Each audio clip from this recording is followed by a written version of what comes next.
If you all pull your mics closer, it'll be better. Testing. Be better. No, they're all working. It's It's just better.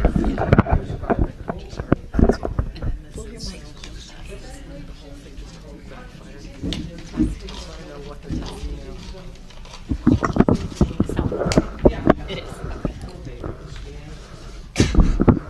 This is too much paper to keep track of. I know, is this insane? Good evening, everyone. Welcome to the June 16th, 2015 ANC 3F meeting at Forest Hills, DC. I'm Adam Tope, chair of ANC 3F. It appears that we have a quorum of all commissioners, so 6 out of 7 since we have one vacant seat. I guess our first thing, let's quickly just introduce ourselves. So Malik, you want to start? I'm Maliki Nugent, 3F06, and I'm the treasurer.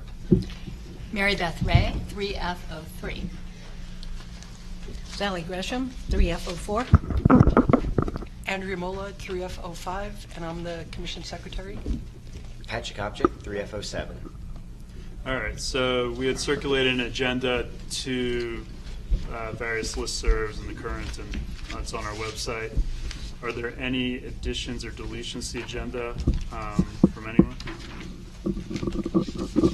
So I guess Maliki told me he wants to add, we have to approve our quarterly financial report, so we'll do that at the end. And then also the tech committee wants to talk about, I guess, the website and other tech issues. Are there any other additions or deletions? Scott? I'd like to discuss a date for an off-site retreat. Okay. Agree. I sent an email. All right, we'll do that at the end. Anyone else? I wonder if you could speak when the mics, because it's hard to hear even in the front. So they don't amplify, actually. They just go on the internet. But we will speak as loud as we can. Some of us don't hear what we used to. You're in good company. So I'll make a motion to approve the agenda. Is there a second? Second. Second by Sally. All in favor, say aye. Aye. All right, so the agenda passes. So we had asked the MPD officer to attend, and they said they were, and they are not here. So I sent them a mean email a minute ago, and maybe one will magically appear at some point. So next, we'll do commissioner announcements. We'll start with Maliki and work our way the other down. Okay, we'll start. The other Nothing end. here. Nothing here. Well, I have two, so I'll start. Park Van Ness construction project update. For June and July, there'll be the ongoing concrete operations at the main roof penthouses, so they're up on top. Continued precast panel installation on the west elevation, which is on the back side of the, well, actually the front of the building.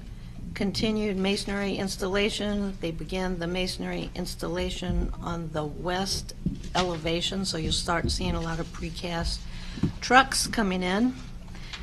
Continue setting windows, utility work in public space, including water line tie-in and installation of electrical vaults. Most of the work is on the south end of the project right now with the vaults going in. Some night closings on the street, but that is done by Pepco, so we don't get much announcement of that. And they're starting with the interior work. There's an update on the Park Van Ness sidewalk project. Within the upcoming 5-month closure of the Van Ness West, which we're going to talk about tonight, metro station for the escalator renovation project, and at DDOT's request, Saul and Clark Construction submitted a possible sidewalk accessibility plan options to DDOT's Public Space and Transportation Operations Administration departments in May. As of tonight, Saul has not heard back from DDOT as to the validity of the submitted options for public safety. So I have no update on the sidewalk. The Forest Hills Park update. There is a flyer at the front. The Friends of Forest Hills Playground are having a concert, Picnic in the Park concert series. It's going to be every Friday at the end of June, July, August, and possibly September. The first one is Friday, June 26th, from 5:30 to 7:30 at the new amphitheater. Marcia Goodman Wood, who is a local musician, she sings, her brand is rock and kindy, which is a blend of kid independent music is what it stands for, and rock for both children and adults. She will be there, first performer. And then the next ones will be Friday, July 31st. It'll be Bob Perella's Big Hillbilly Bluegrass Band. And on August 28th, there'll be Downwire, which is rock, blues, souls, and Motown band. So they're getting very diverse on music. Pick up a flyer at the table and hope to see everybody there. It should be fun. Bring your picnic. Good. All right, I have two announcements. So first, you can still file a petition to run for Karen Perry's seat. They're due on Monday next week. As of today, there are 2 people running for her seat. Assuming they make it through the challenge period, we'll have to run an election here, which will probably be end of July or something like that, to fill the seat as soon as we can. But if you want to run, it's due Monday, the 22nd, and then they'll give us a notice of who's fulfilled the requirements. Can you tell us the names of who's running? Do you know? Let's wait till they pass the challenge period. Okay. Is that would the election be held here or within the SMD? Yeah, so we can either hold it at our normal meeting or a Okay. special meeting. So my thought would be to hold it somewhere closer to those buildings, just because we want to try to get the most people to vote, and coming all the way up here from down there doesn't make a lot of sense to me. So I'm thinking we'll talk maybe to Pollinger, who owns the giant building, and maybe run it in like the lobby, or maybe we could run it in the Walgreens or something, some kind of space, or maybe UDC across the street or something like that. But I don't think we should run it in the apartment buildings, because one person from each of the 2 buildings is running, and that seems a little weird. So we'll figure something out. And then the next thing is just a quick update. I watched the HPRB hearing on Cedric Gardens, and they approved the designation and all the interior changes. So that is now pretty much done. Next. Let's see. Updates for ANC 3F. We heard from Paul Hoffman with DDOT about Broad Branch. So I don't know if any of you all saw the gutter, the side of the road of Broad Branch toward the park south of Brandywine Street was falling into the creek. And that was repaired on the weekend of June 5th. The environmental assessment alternative selection is expected this summer. And DDOT will continue to make repairs on Broad Branch until the road is rebuilt, or if no build is the preferred alternative, then they can fund a major rehabilitation of what's there now. The Van Ness Vision Main Street update, we'll talk more about that later, but I did want to let you all know that the City Council, in a first vote, has approved the allocation of $200,000 to create the Van Ness Main Street. So it's up for a second vote on June 30th. We are hopeful. The corporate shell has been created thanks to Adam Tope and Aiken Gump, and the board of directors are being invited, and we have a first board of directors meeting on Thursday. There's an ICSC panel discussion a week from today. That's the International Conference of Shopping Centers. And I've been asked to serve on a panel to talk about the Upper Northwest DC market and its expanding retail and development opportunities. Mark Boucher of Medium Rare, Mark Furstenberg of Bread First, And David Ward of H&R Retail will also serve on the panel. And there's a registration required, but if you register, you can go. And it's at Cathedral Commons at 3:30. I want to, sorry? Oh, Tuesday, June 23rd, a week from today. 3020 Albemarle Street has the Forest Hills Neighborhood, Forest Hills Citizens Association has applied for historic landmark status, and that hearing is scheduled for July 23rd. The discussion of that application will be at our next meeting, July 21st. And finally, was anybody at the UDC Jazz Concert? I know Sally was there. It was awesome. It was last night at UDC. It was going to be in the amphitheater, and because of rain, they held it in the auditorium instead. And there were over 200 people there.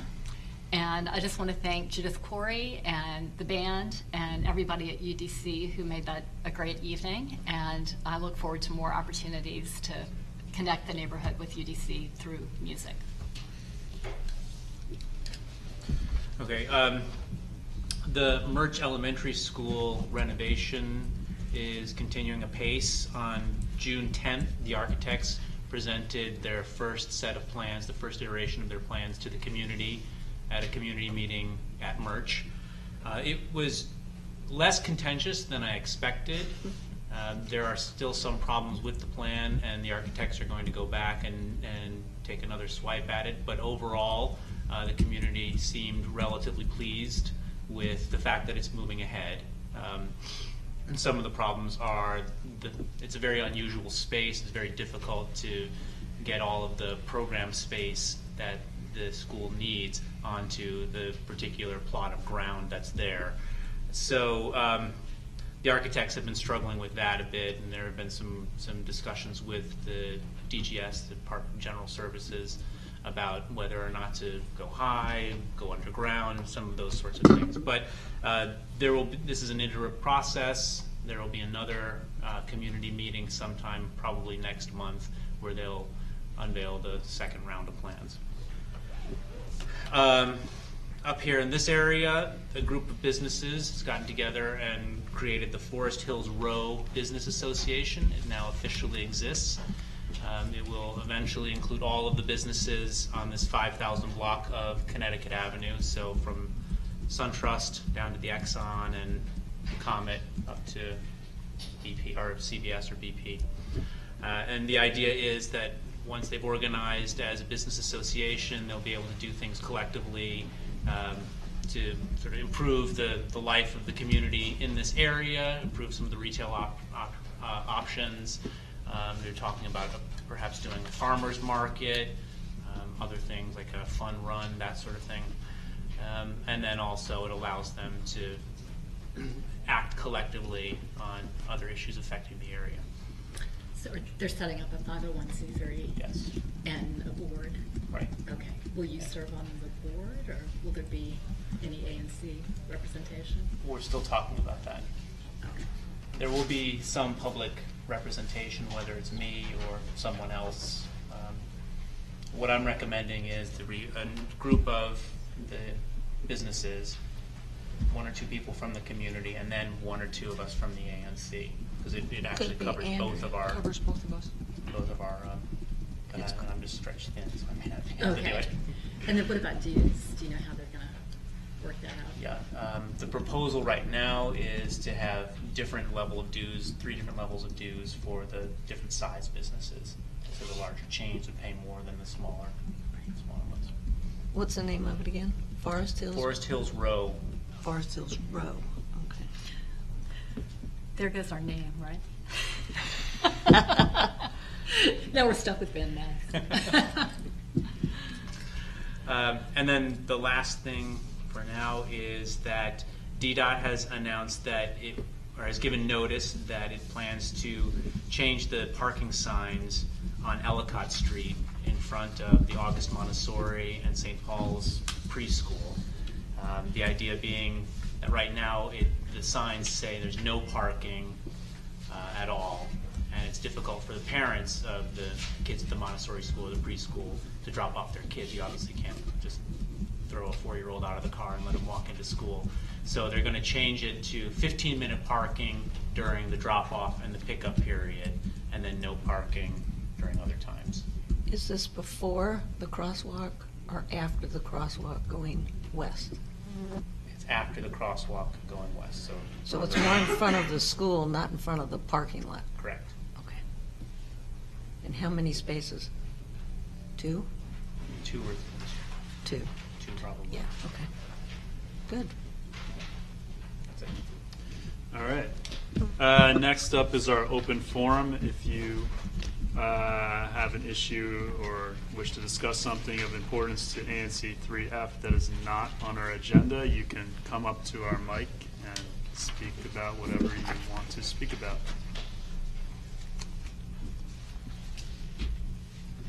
Okay. Next, what? Dave, you want to?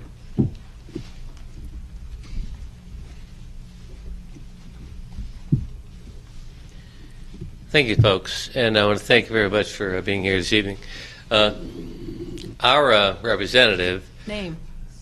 I'm David Donaldson, Okay, thanks. but our representative, our precinct has passed, and so we have a void open position.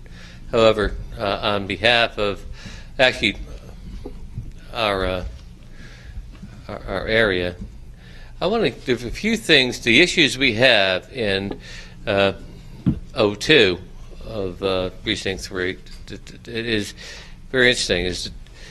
And I don't know, I haven't seen the uses of our former member, Karen Perry, but more important was this, is that area, the traffic, the crime, and a multitude of sort of soft issues, but they're issues in itself, traffic, roads, lights, and pedestrian traffic going from point A to point B. They're very important, and it sort of disturbs me from time to time that, and I know Karen has been in the past and very adamant about a lot of those issues, but with the new traffic coming on, there are actually three positions there. One on the corner of Van Ness East and Connecticut Avenue, with the new student union building. There's going to be an awful lot of traffic, and I looked at looked at drawings and like that for the last few years. It's very interesting, and that's very important. On the opposite side, where the Intelsat used to be, on the corner of Connecticut, on the south side of Connecticut and Van Ness East, is interesting because now the building is up for lease or whatever.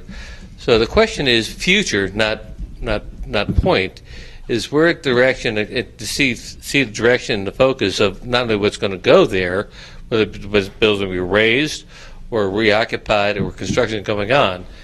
In the meantime, in the back there, okay, on that side of our area, we have a huge population of folks bicycling, driving, and so from Van Ness East and from Vesey Street, the traffic coming out is going to be questionably an arduous task coming in and coming out. Besides the question of people in the Van Ness properties having occupation to coming home, the west side of Van Ness East metro station, and we haven't heard, nor anybody's delivered, and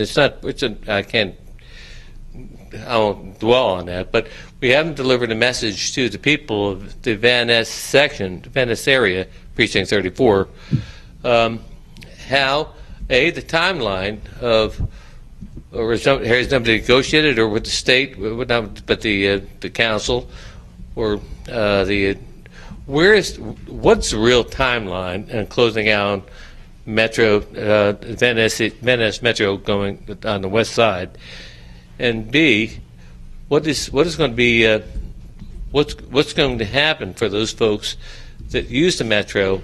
Well, they have to be commuted to another location. So there's a lot of issues going on in that area right there that people, in our precinct, in our area right there, are asking questions about. And unfortunately, Karen's not here right now, but and God bless her soul. But we need to have somebody addressing those issues in the interim before there's an election as to where we are going in Van Ness. And I'd like to have whoever is actually Adam. I know you're on top of your game, but what's going on for the people in the Van Ness and that actually area where the commissioner is no longer there, as far as moving people forward, traffic, repairs, and Yeah, so I mean, I think, well, Metro's here to talk about the Metro, so they'll tell us more about that. I think traffic-wise, do we have? I mean, I don't know that it's something we've actively, in recent history, looked at, but we can try to get MPD and everyone at DDOT right. to deal with that. I don't know if you have any ideas.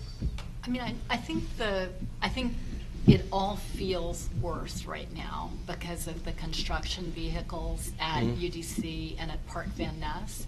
It feels even more like a tunnel, a crowded tunnel than it does normally. I think we need to talk to MPD, and they've been invited to every meeting, and they were supposed to be here last month and today, and they're not. So I think, Adam's already written to them to make sure that we stay connected with them. But I agree with you. I met with a woman from WAMU the other day to hear, how we can connect with WAMU. And she said, you know what? I wish there were more places to eat, but honestly, the most important thing is pedestrian safety. And I thought that was interesting because, those people, most of the people at WAMU don't even live in this neighborhood, but she still felt that pedestrian safety was her number one issue. So I agree. I think it's an important issue, and probably MPD is our first recourse. Yeah, that's probably right. I want to thank you so much, okay? But more important is this, is that the representation we need to have in that precinct is very important to me. But more important is that if collectively, before there's somebody elected, if somebody would sort of, as a surrogate, to look into the issues, okay, between now and that time. But the most important issue, and actually very interesting issue of the people that live in that particular area, is UDC in itself. There was a time that the tennis courts, it makes me selfish to you, but the tennis courts used to be open to the people to use that, and I used it. Yeah. However, it's been closed down primarily because of its UDC property. Now, we understand the liability, the insurance liability and like that, but folks have addressed me from time to time saying, well, if it's not being used, why can't we use those tennis courts? And they really have upgraded them in the last 4 or 5 years. But the point I'm making is that it's something that should be addressed, and maybe it's not the time at the moment to talk about that, but something that should be on the plate. Yeah, so we've talked to them for the past couple of years, and they started this membership thing, which I think is ridiculous, where you can be a member to use the tennis court. Since it's taxpayer funded Indeed. university, we should all have access to it like every other taxpayer funded university in the entire country. I think the time to do that's in July when the new president starts. My first thing I'm talking to him about is negotiating a fair use agreement so that the public can use UDC without exorbitant costs and junk processes that take 14 weeks to borrow a room, because American and GW are easier to deal with in their private schools. So it seems ridiculous. So I think July is the key. I'm planning to talk to him, and hopefully whoever fills Karen's seat can help. And I know some of us are interested, so I think that's definitely on our list. But since they've had the interim president, it's kind of just been, there's no one to really talk to make a decision, but I think the time is a couple weeks.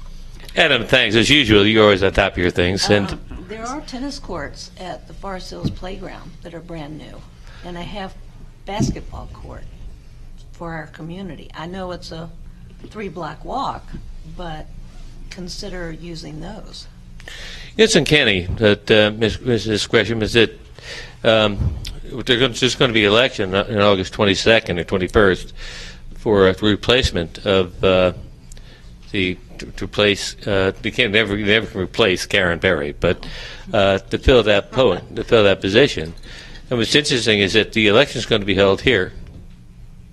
No, we're going to try to hold it down near you. Near Right. you. It would be a good thing to have that because proximity of understanding a questionably, actually in all respect, that precinct 34, that particular area is probably one of the highest voter turnouts Yes. in Ward 3. And so we'd like to see that come to fruition. And secondly is that, because it really makes sense for a lot of those folks, otherwise a lot of them don't really want to vote would have to be bussed up here, if you get my drift. And that being said, I'd like to see that happen, and we'll leave it at that. And I understand you guys are going to have a Q&A about at the 11 evening for a memorial or session for Karen Perry, who'd been so many years. Resolution, but I think you may know better than us. I think someone's going to try to do something better. I think, but Well, I'm happy to work with whoever. Well, I'm thinking about more important is that between now and that election, because before the election, that's another story. But before that, I'd really like to see something special for Karen, because she spent so many years with the ANC in this, and she's done a great job. Wouldn't you agree, folks? But more important, I miss her. But we,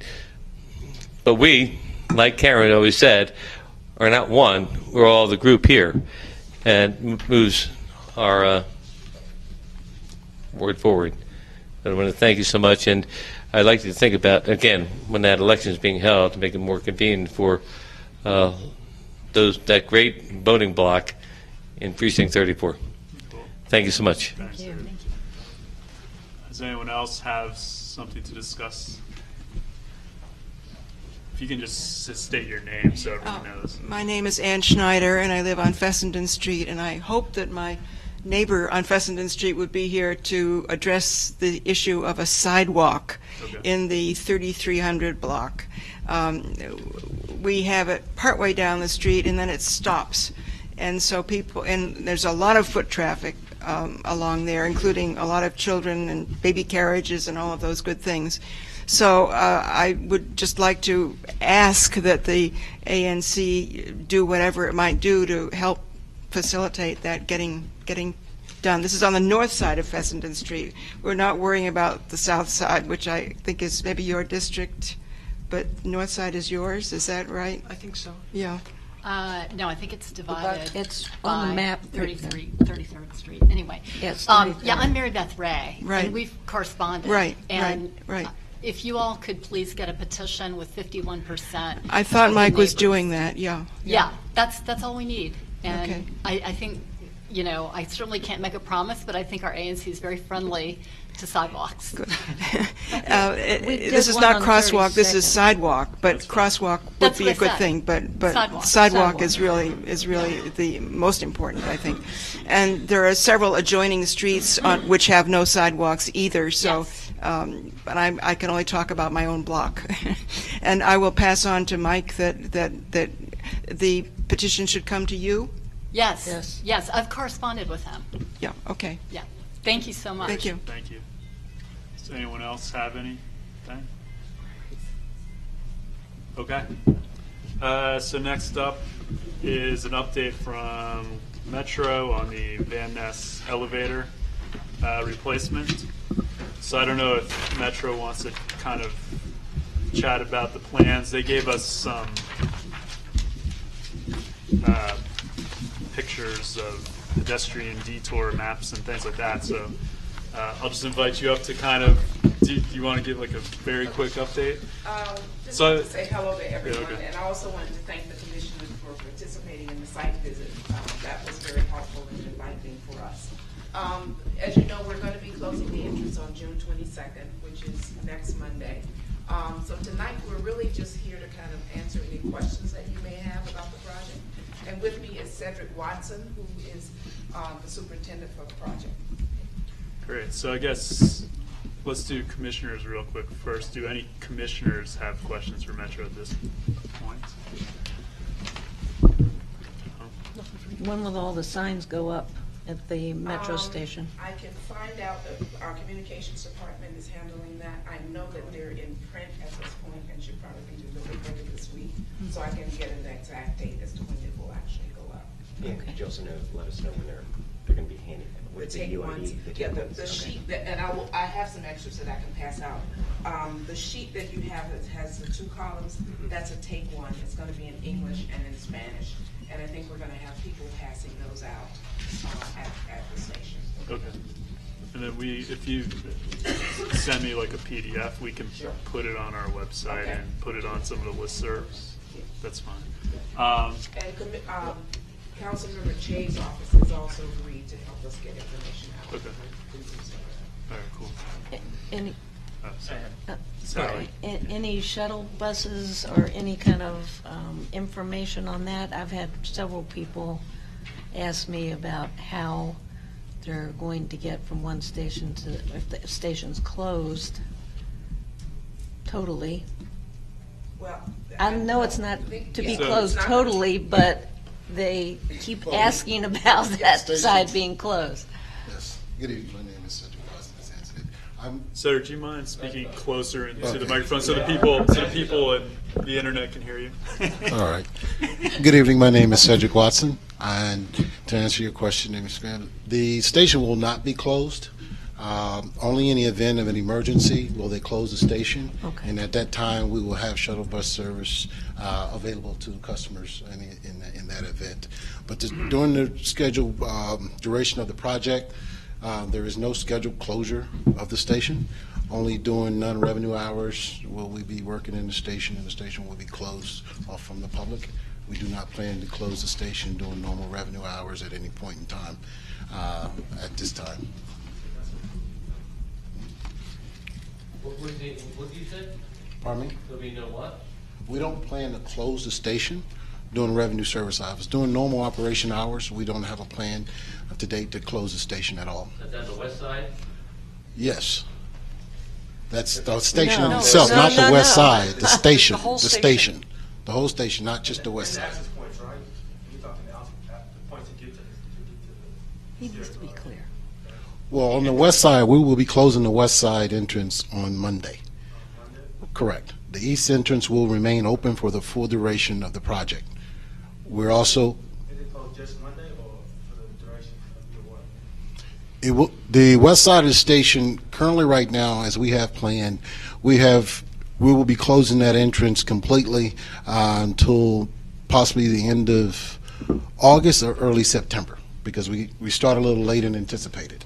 So once we go in and take an assessment of the stairs, and the contractor has an opportunity to erect all its rigging, and then we will be able to open up the stairway and the passageway to the customers. Yes. Wait. You're supposed to be talking to the commissioners. So I Okay, want I'm to sorry. follow up on what you just said. I think you need to be very clear, because at our site meeting, you said once you started the work, you'd be closed for 5 months. You said it would be a month of tear down and assessing the stairs, and then another 4 months, even if you needed the stair to be closed, even if it was viable, because you have to get the long escalators out. So You just said that you're gonna, is this changed now? Because you said that it was gonna be closed for 5 months. Now if you're going June, July, August, that's 3 months. That's great, but let's be clear. I'm being clear, early September. The original schedule when we were supposed to start was May. May 4th was when the original schedule was to start. We're about a month and a half behind schedule. Our goal is to go in, close the station on the west entrance, assess the stairway, erect the rigging and hoisting materials, to remove the escalators, number 4 and number 3. Right. Okay? The goal is to be able to assess the stairs. Once we have access to the stairs, once we remove the number 3 street escalator, assess the stairs, be able to repair the stairs, and then, if that is all feasible, open that entrance. But there's Okay. also an aspect of inserting the new one that they're going to be working on while the west side. Well, opens up. the new escalators will not go in place until we remove the old escalators. Yes, I know, but we're not going to reopen the western entrance after the first set are opened up. Are removed. From what I understand, you're going to take it out, assess it. While you're assessing, you are going to remove the escalators and check out the viability of the stairs. During that time, you're also going to be putting in the first set of new escalators. The long escalator. Once they were in, you would have another set of 3 months in which they needed to be tweaked and worked on, in which and that was the first time that the entrance can open. I just want everybody to be very clear on how soon this can be open, because I don't think it's August. Well, that August is original. Like I said, in early September. We're moving to the point that if we can get it open any sooner, we will. The key here is assessment of the stairs. Okay, once we make that identification that the stairs are able to be put back in service so that we can open it up, we can. The work that's required for the installation of the rigging and all the setup is that part of the process. One more thing that would be helpful for us, we discussed getting a sort of Gantt chart that would Yes. lay out the openings and closings and having it all on paper. If We could have asked for a that, project a timeline. timeline Correct. at our site meeting. Yeah. We were told we were going to get it. We have not received it yet. You will get the And chart. we do understand that there's estimates in there, things may change, but we need Right. something on paper for this. Because the time keeps changing. It sounds better than what you told us at the site meeting. It's changing in a good way, but But we still want to be clear to people that call us up and say, what's going on? Because now you've told us something a little different. We're right now, I'm giving you the best possible date that we can possibly open up without Okay. having to assess the full assessment. That was our original goal here. So we were looking at May, June, July, August. Those are 4 months that we had identified in here. Now, where we start today, going forward, I'm confident and hopefully that we can get there by September. So once all this happens, if anything should change and we'll provide that schedule, then that's where we'll be. Well, that's great, because it takes some of the pressure off the Park Van Ness project, because it was That- only 2 months that it was going to be open, and now we got 4 months. Well, So that's that's our goal. much better. That's our goal is to get there as quick as we possibly can. Okay. Do any other commissioners, Malachi? Just real- I had the same question about the stairs, but I might also make a suggestion that we have you come back maybe quarterly to give us an update. Oh, yeah, that's our We made goal. that commitment to come back to you quarterly with updates. Thank you. All right. Dave?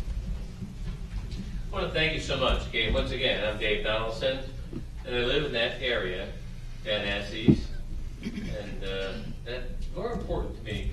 And I've heard it protracted, and I myself, I'm a businessman, and I've seen the embassy of China on Venice and International Drive go up in 3 years.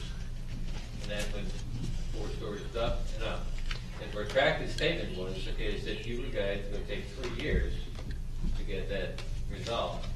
Now, I'm a little confused. I've climbed to the top of the wall of China, and it took them 3 hours. I'm a little confused. We need, all of us living here in Ward 3, live on this neighborhood, because from here down to Van Ness, that's the only metro other than Teletown. And I want to ask you a question. What is this? So you're saying in 3 to 4 months, the escalator will be working 4 to 5 months by the end of the year? No, what I'm saying. What is the real time? Can you give us real time answers with regard to what the people in Connecticut Avenue, in this part of the district, give me real time answers, because that's the most important thing. Not sort of like, what's going on? Give us real answers. Because the people that in our neighborhood, Van Ness East and UDC and some of the schools in Howard Law, they want to know, because they commute on a regular basis. Do they have to take a bus? And how long do they have to take a bus? Give me an answer. When was that? When in Van Ness East on the West project? When is it going to be completed, and why it's going to take projectively 3 years? So, in all fairness, and I want those answers. And they've given us those answers. This is the. Well, these people haven't heard it. If they've been to any of the 3 other meetings on this, that they have, and it's a very complicated project, and I understand why it's so frustrating, and we are all very frustrated about it. But it is a very complicated process. They have given us timelines. There will be no buses, as he explained. They're not closing the station. They're closing the west side entrance intermittently. Yeah, it is important. But you can still use the east side entrance. Do you know what the population? And the elevator. And the elevator. Do you know what the population is there? Where? At Van Ness? Van Ness? Hmm? Per capita, per square 2,000 foot, people. is the highest population per capita per square foot in all of Ward 3. Yep. So But you're going to say, we'll just accept it? we need to tell him. I don't think it's fair to characterize this as just accepting I it. think We've been fair working with them. represent people. We've been working with them for 2 months now We've to had educate people, 4 meetings. to work with them to explore alternatives for moving up the timeline. And I know this is a very frustrating project, and I am very frustrated myself. But we haven't just rolled over and accepted it. This has been, as he mentioned, delayed by a month and a half now, so people can have proper notice about it, can make adjustments to their schedules, and learn more about the project. So And we held a public meeting. we Yes. had a public meeting specifically With about Laura it. here. This is the 3rd ANC meeting at which we've discussed it. And I would know, at that first one, I would say we were all a bit blindsided. But to characterize this as coming out from left field any longer, I don't think is fair to it. It is a very complicated process. It will inconvenience a number of people. We are doing everything we can to minimize that inconvenience. WMATA and DDOT have worked together at length to do this. And I'm sure if you'd like to, they can talk to you after the meeting and explain at length, some of the things that they've explained at the other 3 meetings. But it's time to move on this.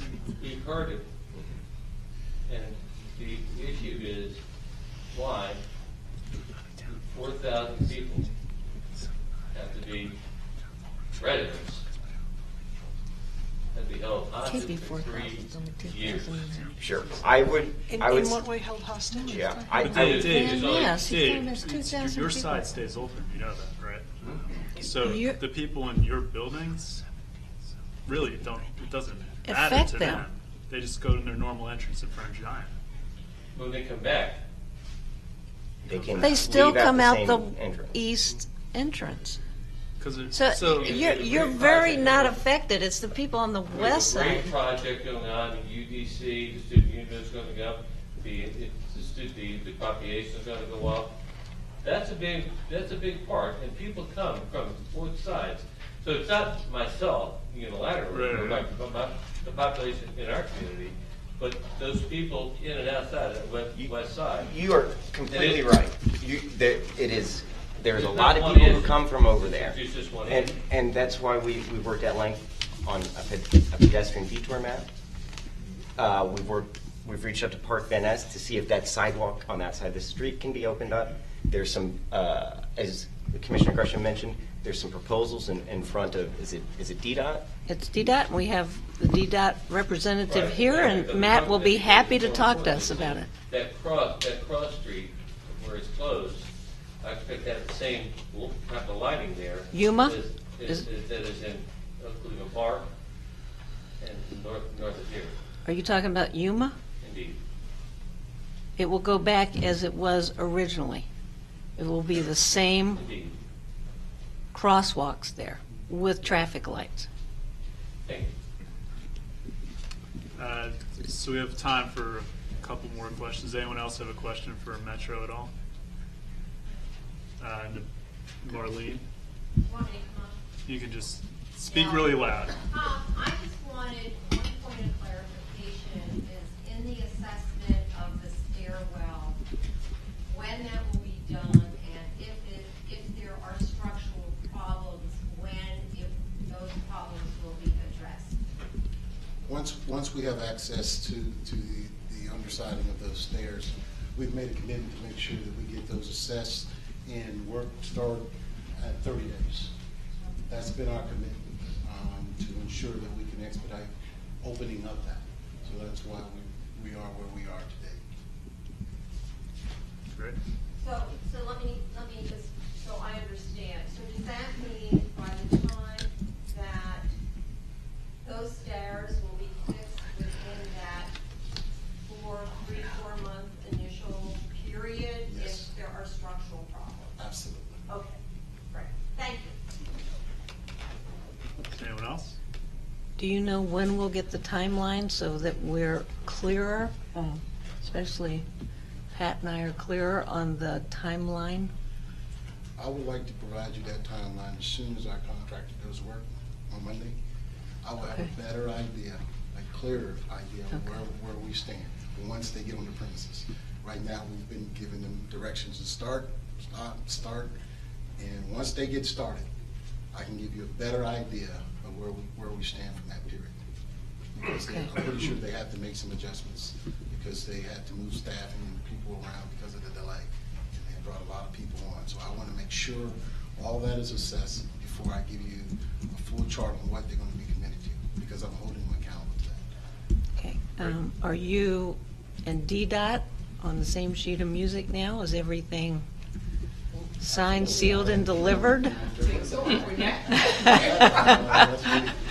I'm going to get him up here. Good evening, Commissioners. I'm Matthew Marcoux. I think I've met some of you before with the District Department of Transportation. And yes, we are on the same page. We're singing from the same sheet of music.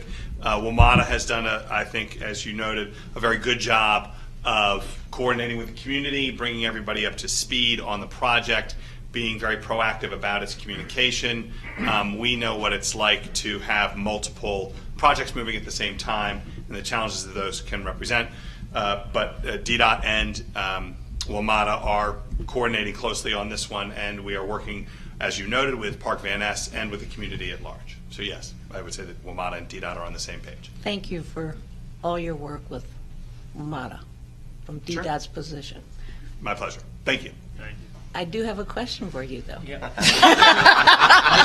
Don't walk away. How may I help, Commissioner Gresham?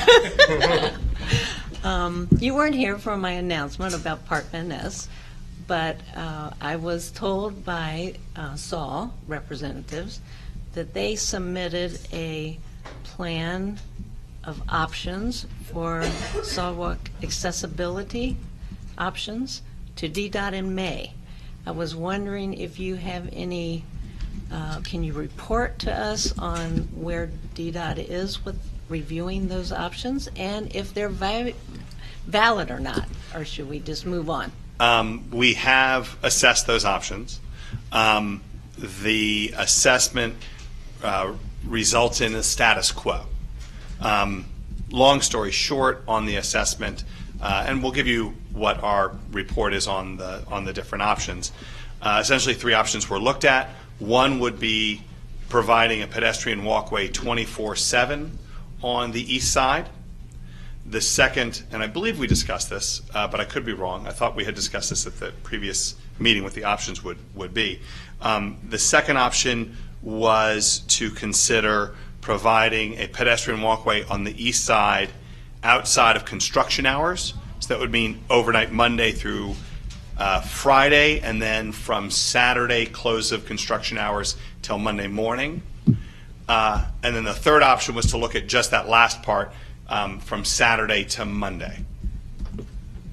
Okay, so it was when it was open. It's not where it would be, where the sidewalk would be? It was both options, but we've already looked at the sidewalk option itself. And as you can see, there's actually a huge pit in the middle of the sidewalk right now. And they've previously, I think, discussed this with the community and the ANC at prior meetings. And we've come to an understanding that challenges regarding the ongoing construction activity at that location preclude using the sidewalk area, because it's not really a sidewalk there, but using the sidewalk area as a location where pedestrians could be accommodated. So the other option is to provide pedestrian access in the curb lane, and that can be accomplished at certain locations where the curb lane is available typically for parking. So if we're taking up parking spaces, we can use those areas for pedestrian pathways. And we can even look at it on roadways that we call minor arterials, like 14th Street, where we did that with a JBG site where they built the Louis, where the new Trader Joe's is. Not to take away from any tenant that might be at Park Van Ness, I'm sure they'll be excellent as well. But with a location like Connecticut Avenue, and the number of vehicle trips that it handles daily, using the curb lane has a very substantial impact on the entire transportation network. So that was part of the assessment that was done, and what would happen with traffic safety and traffic efficiency based on closing the curb lane 24/7, as well as what would happen if you did it overnight during work days, as well as on Saturday to Monday morning. A second element of consideration that DDOT included in its analysis is how changing the pedestrian expectation is probably the best way to describe it. The pedestrian expectation of a sidewalk has impacts when you make changes that are, even though they may be periodic, so a person knows that on Monday it's at 3 o'clock it's closed, but Monday night it's open, or it's open all day on Sunday. When you change those expectations, you create a challenge to a pedestrian's perception of the most efficient path and the safest path for them to follow.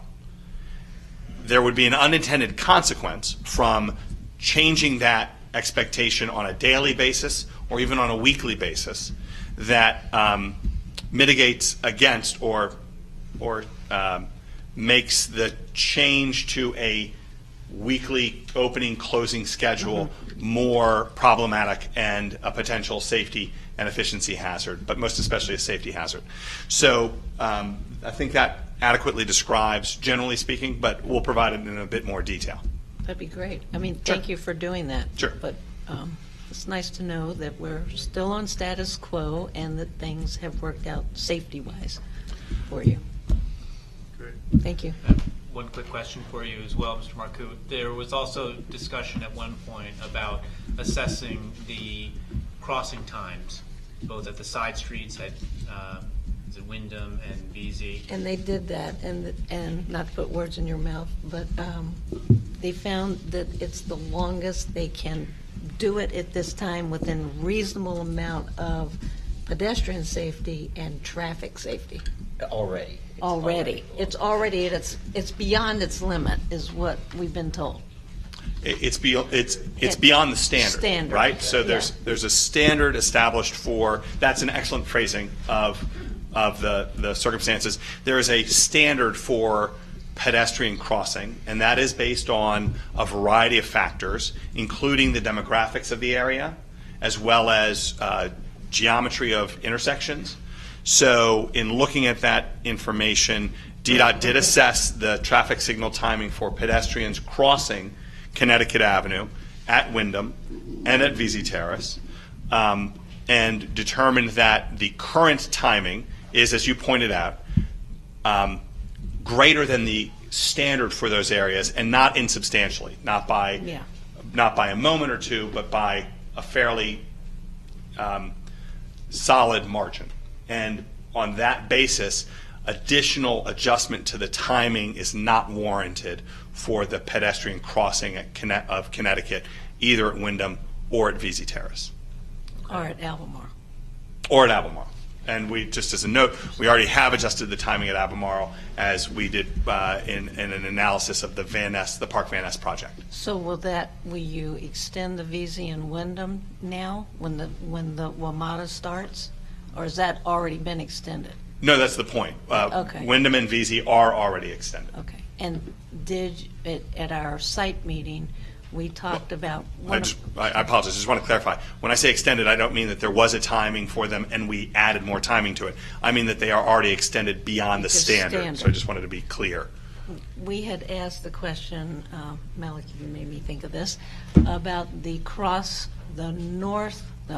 southern crosswalk at Wyndham, which there is none. As far as markings, it is still a crosswalk, even though it has signs that say no pedestrian on the south side of Wyndham. Has any resolution come from DDOT on that? That is still at status quo, and I don't anticipate a change to it. The circumstances currently at that intersection are ones that DDOT has considered previously. We've looked at the feasibility and the viability of making that change, and it is still not warranted at that time, at that location at this time. Okay. The best person at DDOT, as you know about this, is George Brandon. He can certainly assist if you want more technical information. Yes, we've been in contact quite a lot, but we're not moving forward on that. And to answer a question that Marlene Berlin... Let me just finish the point that I wanted to make about the crossing times. Yes, sir. The crossing at Wisconsin by the Whole Foods is 27 seconds, whereas the crossing of Connecticut at Wyndham is only 21 seconds.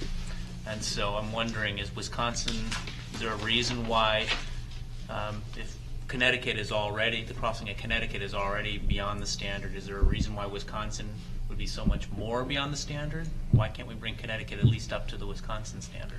So 3 points to that. First, I don't know off the top of my head what the timing for crossing at Whole Foods is versus the crossing at... Assume I'm right. I'm certain you are, but I'm not going to make a statement to that specificity because I don't have the data in front of me. But as I pointed out, the changing to traffic signal timing includes a variety of factors.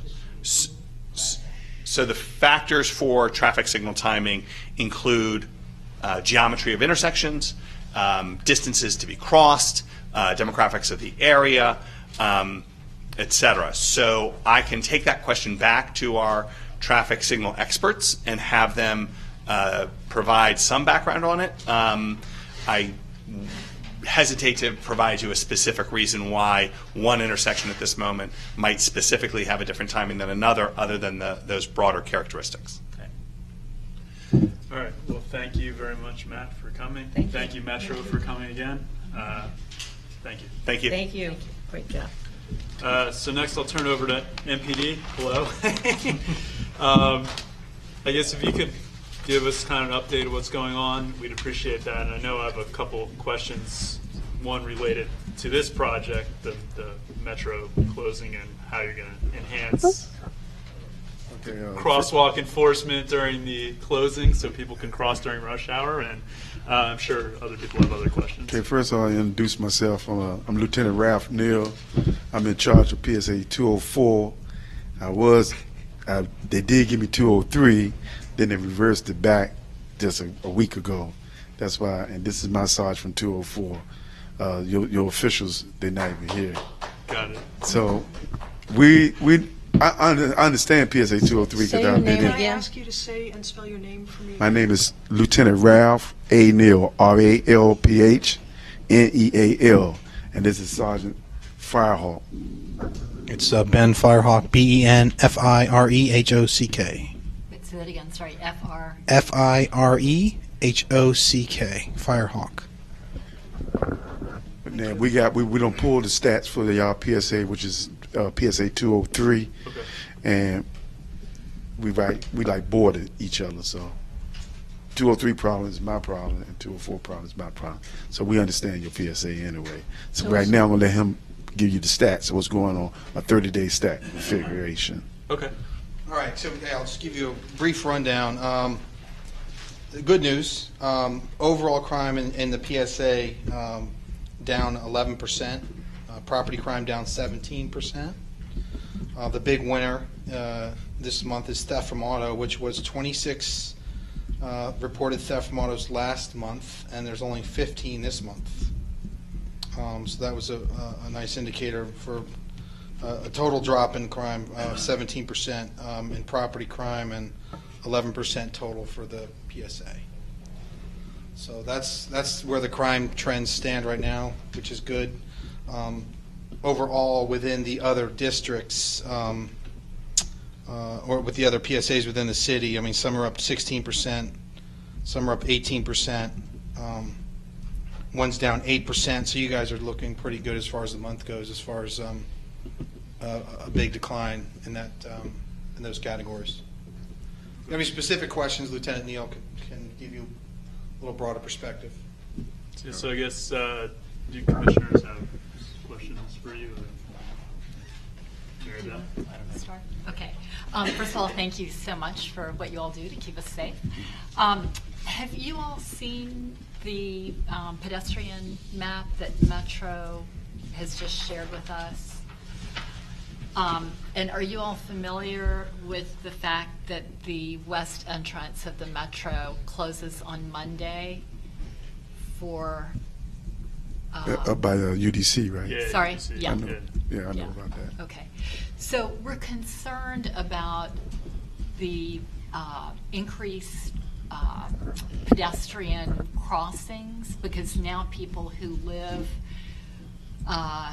north of Albemarle Street on the east side will have to cross twice. So they'll have to cross over to the west side to avoid the Park Van Ness construction, and then cross again back to the east side because the west entrance will be closed. So we're just concerned about, with 37,000 cars a day coming through Van Ness, we're concerned about people having to cross the street an additional time, and wondered how MPD can help us ensure pedestrian safety. Basically, we could probably had the footbeat unit to be up there to kind of monitor that traffic intersection, especially when it's real busy, and I guess they're like in the morning time or in the afternoon. They do have a footbeat officer up there. He can make himself more visible out there, and this will help out with the traffic as well as the pedestrians. This is Officer Frank. What's Officer Frank Chick?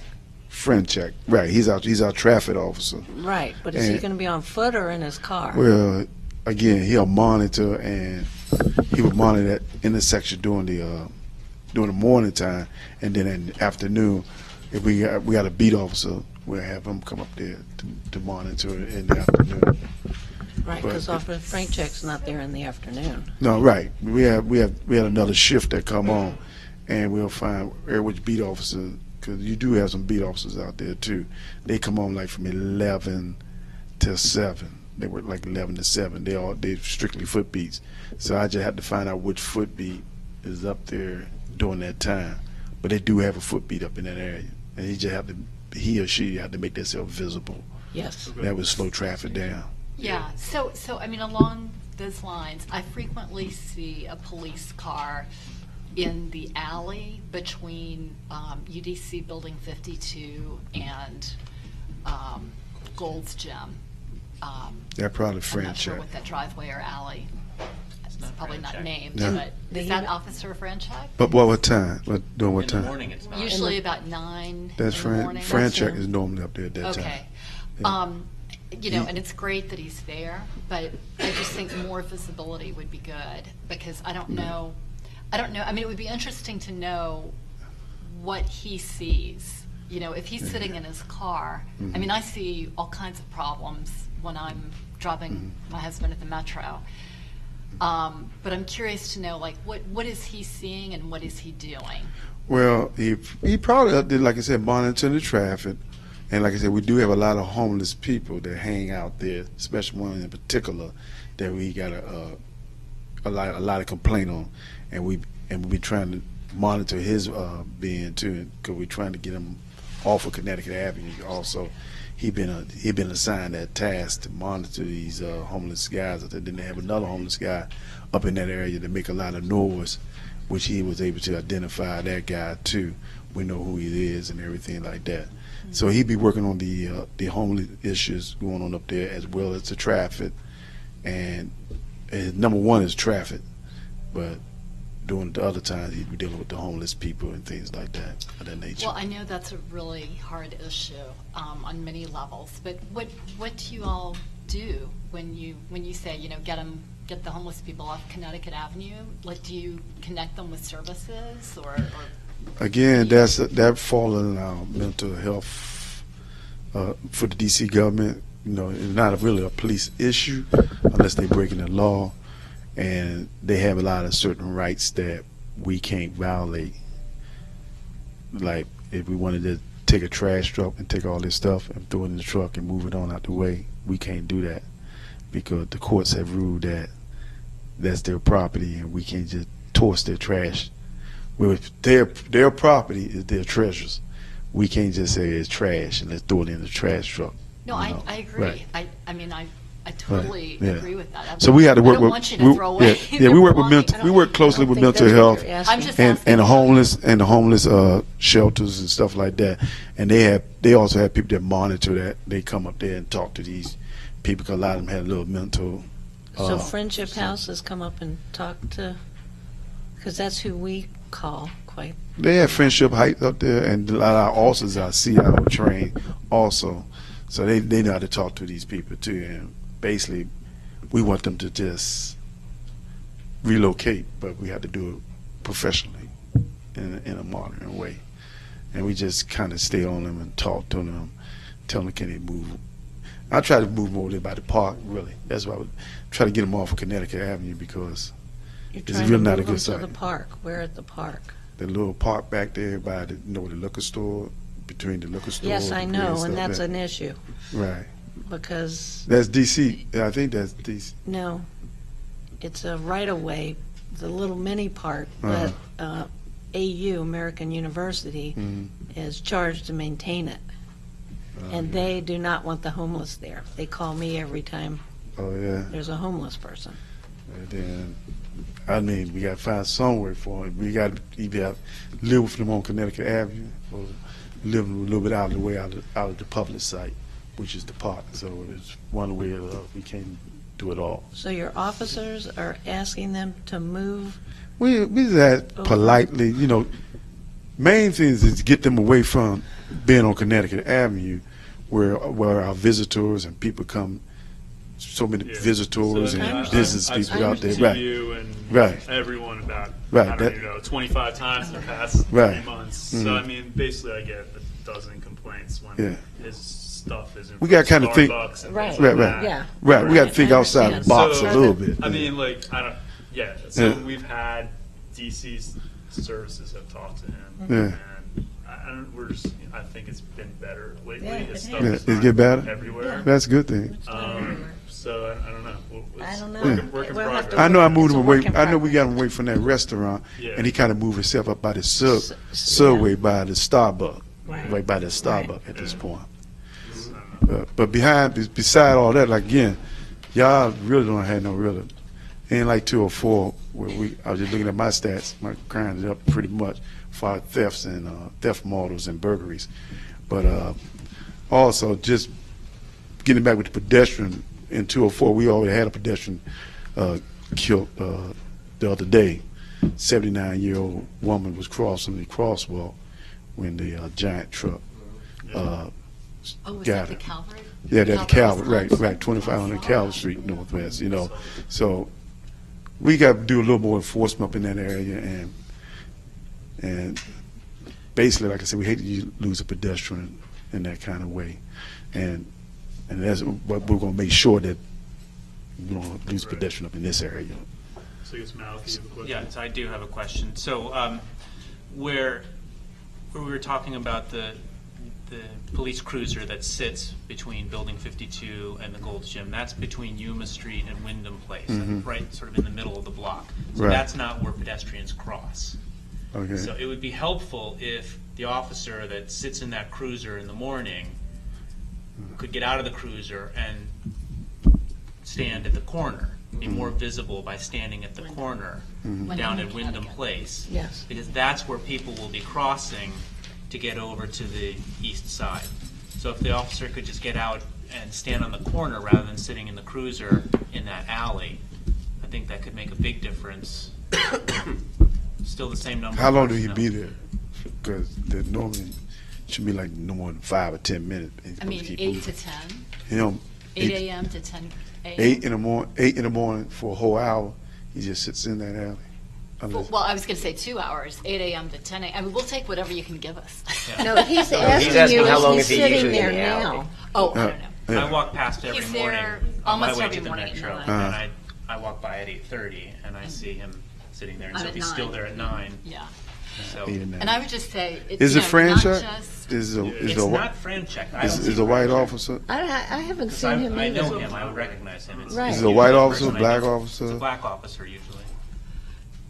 But I think it's Wyndham and Connecticut and VZ. I got to Right. find out who that And one is. Connecticut are Wyndham. the two Wyndham and VZ. intersections that are going to get worse because Yeah. of the West Metro closing. I got Do you to guys, do you guys want to take? Yeah, I'll take one. Yeah. I would have to look.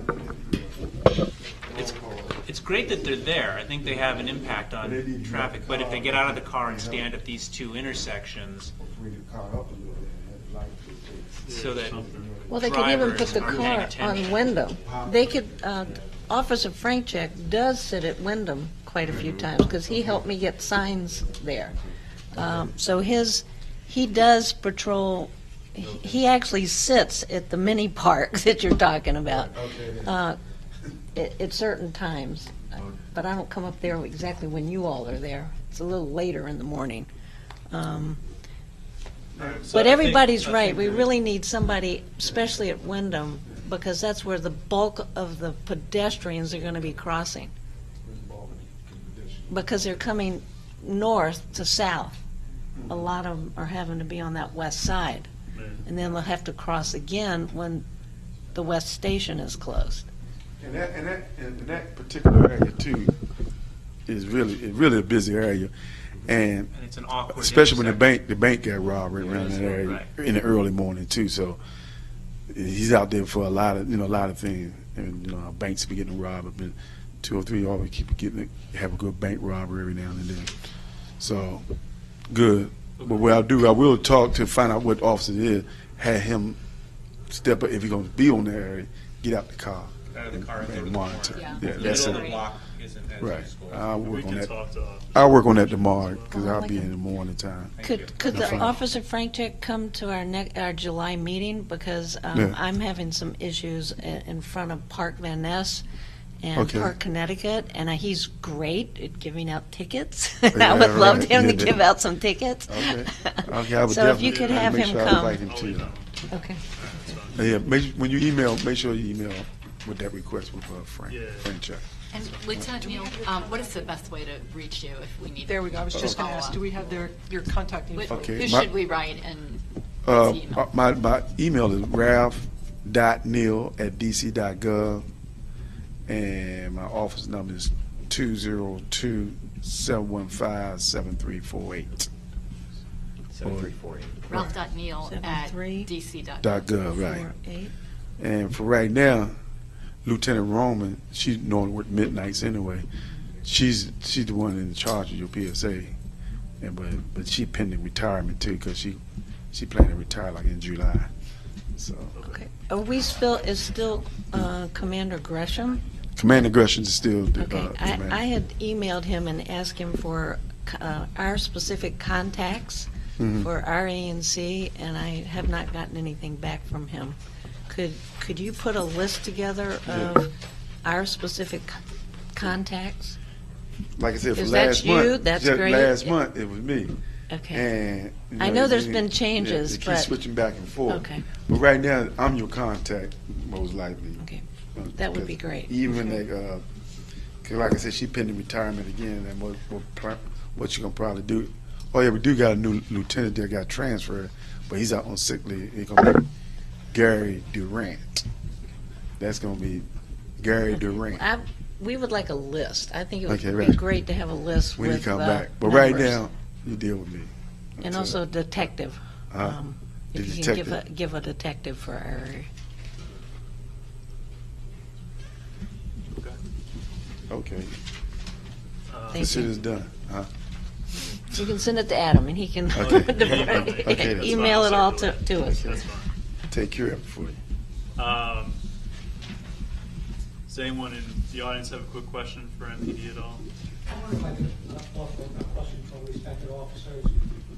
I live on Alton Place between 35th and 36th Street, and in the conclusion of December, a neighbor who lived immediately behind my backyard on Yuma Street, named Lillian Rubin, had disappeared from her home early in the morning, 90-year-old woman. And I learned about it because police came to my door and asked for permission to search my backyard, which of course I granted, having represented police unions in New York, a young man. And they told me they were conducting a search, and I said, well, I'm anxious to join the search. If I can't do it by foot, I'll do it by car. And I participated for 3 hours, and at the end of 3 hours, having returned to the Yuma Street address every hour to inquire about the status of the search, I was told, well, we have enlisted 18 police officers in cruisers and on motorcycles and helicopters, and we have now located Ms. Rubin under a bush immediately behind her back door, dead. So I contacted Mr. Slattery, who is Mayor Boswell's public opinion consultant, and I said, you know, I'm extremely concerned about this issue because it seems to me to endanger, this kind of search technique seems to me to endanger not only the welfare of the elderly, but the middle-aged, and most significantly, children. And I was told, well, of course, we'll conduct a research, study, and advise you of the results, and it's now the summer and I haven't heard. So you didn't get no feedback on it? I want to know what happened, and to why is it that 18 police officers conduct a search for 5 hours, including the participation for 3 hours of a retired 30-year federal prosecutor, and do not locate a 90-year-old woman in a bush behind her, immediately behind her backyard. And there may be a very good reason for it. But whether there is or not, As a citizen, I want to know. Normally the search normally starts from where the house at first, and then we'll expand out. So we're within that proximity. The search supposed to start from the house, the basement, the yard, the bushes, the tree, anywhere around that area within, like I said, Well, of course that makes sense, and that's what I did. Before I they began start. with a search on my block, and ultimately I extended my search from Alomar to Van Ness, from Connecticut to Reno, through all of the side streets, which I thought might be attractive, and I did not locate her. But it's inconceivable to me that a search of that number of experienced expert police did not locate this woman in a bush immediately behind her backyard. And it's a terrifying circumstance. You know about the answer? I started located on the side yard. I must I'm be sorry? working in that. I'm only familiar with the fact that they located her in the side yard several hours after the search had commenced. But I don't, that didn't happen during my tour of duty, so I don't. You didn't have no day work? Well, the search went on for, I was told, by the highest ranking police officer there for 5 hours. Now, you know, I have enormous respect for police, as I do for firemen and other city employees, because I represented the unions in New York as a young man, so before I became a prosecutor. But this is one of the most disturbing phenomenon that I have experienced. And I would like to know, as Mrs. Rubin's daughter, would also like to know, how did this happen? And do we have assurance that it will not happen again? Okay, well. So I would appreciate We will some look further into it. information. We'll look into it, and I will email. And my name is Yeah, White, information. and my email is Marcus, M-A-R-C-U-S, 7891 @AOL. Marcus. M-A-R-C-U-S, 7891 @AOL.com. And I very much appreciate you listening to me and considering this. Marcus 7891 @AOL.com. And I'll find out the information, but I'll try to get to you as soon as possible. Thank you, Lieutenant. Okay. Anybody else? Dave, you can have our last question for the thought. Yeah, I'm Dave Donaldson. Once again, I live in a very small neighborhood of Ward 3, but one of the most populated areas of Ward 3, the Van Ness East, West, South, and Consulate area. And say across the street, UBC, and behind me, Howard Moral School. And first of all, I want to commend all the work that you guys do, because believe me, you guys do a top shelf job, and actually a top shelf city. But more important is that my concern in my neighborhood is policing. If we don't have as much crime as we used to have before, we still have crime. The biggest one is snatch and grabs and controlling. And as he had pointed out earlier about a police officer between Gold's Gym and UBC, I want you guys to stay in that car because that's the closest thing you do to recovery in a certain area. And because in that, unlike Chevy Chase area or other areas in the district, Palisades, that area has a high traffic, it's a very dense population area.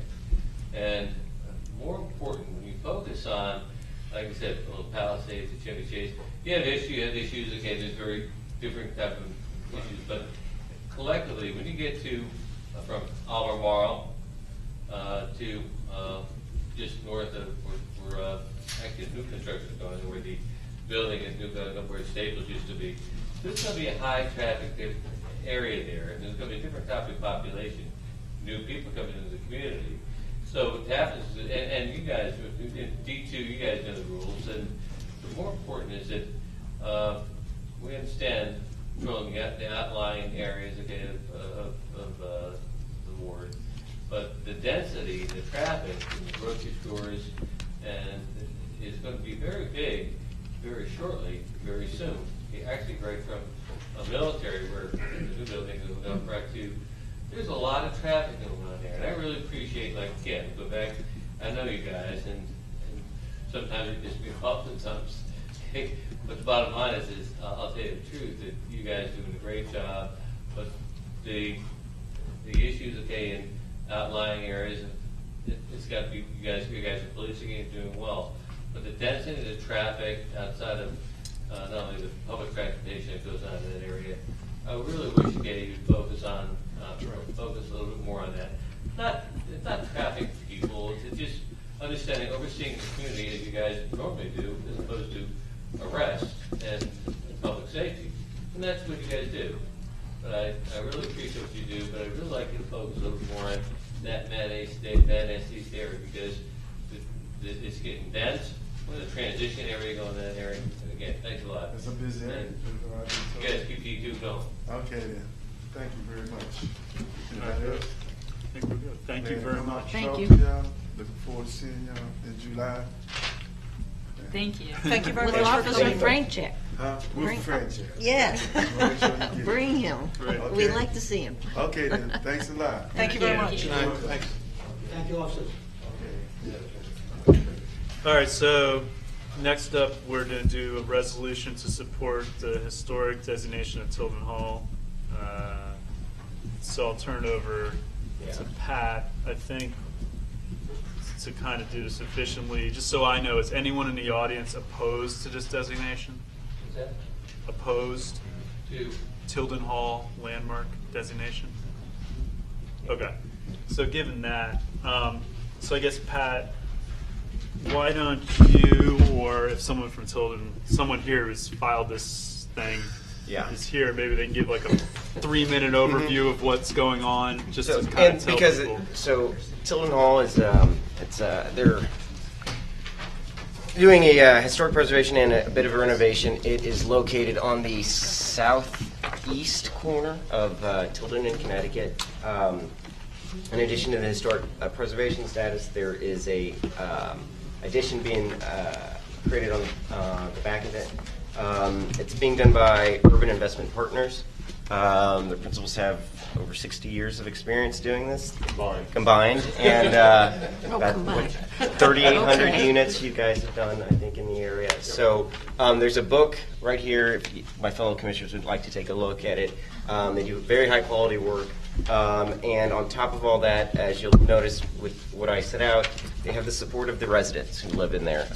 And so I am not anticipating anything. So guys, if you want to briefly just talk about the historical significance of the building, also the addition, and then if you would just touch on, I know you don't have a formal parking plan, but any effects on Tilden for the construction. Thank you. Good evening, everyone. I'm Steve Schwat. I'm one of the principals at Urban Investment Partners. UIP is what we call ourselves. We are DC apartment building owners, all rent controlled, and we typically are working with tenants in those buildings when the buildings are sold. And if you're familiar with DC's TOPA law, where tenants have the opportunity to buy their building, we typically are working with those tenants. So we are often called in by tenant associations or their attorneys, and then we work with tenants to purchase their buildings, and then typically we're doing improvements that the tenants want in those buildings. Tilden Hall is a what we call a TOPA deal. We worked with the tenants, the building, along with a number of other buildings owned by the same owner for a very long time. Sold a number of buildings. This particular building was sold. The tenants organized. They contacted us, and we purchased the building and closed on it just a few weeks ago. We work typically in historic buildings. Most of our renovations are historic buildings. If they're not historically designated at the time when we buy them, we often designate them historic, like Tilden Hall. And so we are very well versed in preserving and renovating and upgrading buildings. Most of these buildings are Depression-era buildings, pre-World War II buildings. Tilden Hall is a great example of a building that's never been upgraded. If you have opportunity to walk by it, it's still got the original windows that are single-pane wood windows. The building is actually still burning oil in their furnace. And it really, the building is just old and dilapidated. At the same time, it really is in somewhat of a pristine condition because it's been lived in nicely, and so it hasn't been beat up. But that does not take away from the fact that there are still fuses in the apartments, single-paned windows, window air conditioning units. And so we work with tenants to come up with a renovation plan in these buildings, which in Tilden Hall includes upgrading the electricity, replacing the windows with historically sensitive and approved windows. My architect is here tonight. Rob is with Bonstra Harrisine. Jeff Bumgardner is our Vice President of Development, who actually has worked with the architects and the engineers to create the overall plan. So the plan is basically the renovation of the existing building, and then there is an addition that will go in the back that will connect the two wings of the building, and you can sort of see that in the renderings that are here. It's what we call I'll finish and then I'll give everyone opportunity for questions if that's okay. I just don't even know where it is. It's at the corner of Tilden Hall and Connecticut Avenue. Tilden and Connecticut. Yeah, it's called Tilden Hall. Tilden Hall, it's called. It's across the street. Or will it kind No, of it's block right up? next to Next to it. Sedgwick. It's on the east side, Southeast. southeast corner. Sorry. It's the corner lot. Basically, it's on. So it's across from. It's across the street. Sedgwick. Kind of From like diagonal from Sedgwick Sedgwick Gardens. Gardens, Yeah. basically. Right. Sedgwick Gardens is a block down. Yeah. It's a block south, Right. and this is across the street. It's like diagonal from Intel, or is it across? Yeah, the no, street? it's diagonally across from Intelsat. Yeah. Intelsat. Because Yeah. Tilden runs across the street and becomes, Right. Yeah. and that's Intelsat. Well, why do you want a historical designation? Well, let me finish and then I can answer your question. So the work that we're doing on the building is what is commonly referred to as matter of right. It doesn't need any variances or any zoning relief because there's extra land on the property that allows us to build the small addition on the back. That said, we typically designate buildings historic if they are historic. There's some tax advantages to historic designation. I personally prefer to designate a historic building and protect it. In this case, we had already planned on doing a historic designation. When we approached HPRB originally and told them what our overall plan was, it was decided that it would be better to go in and do the historic designation with the addition at the same time.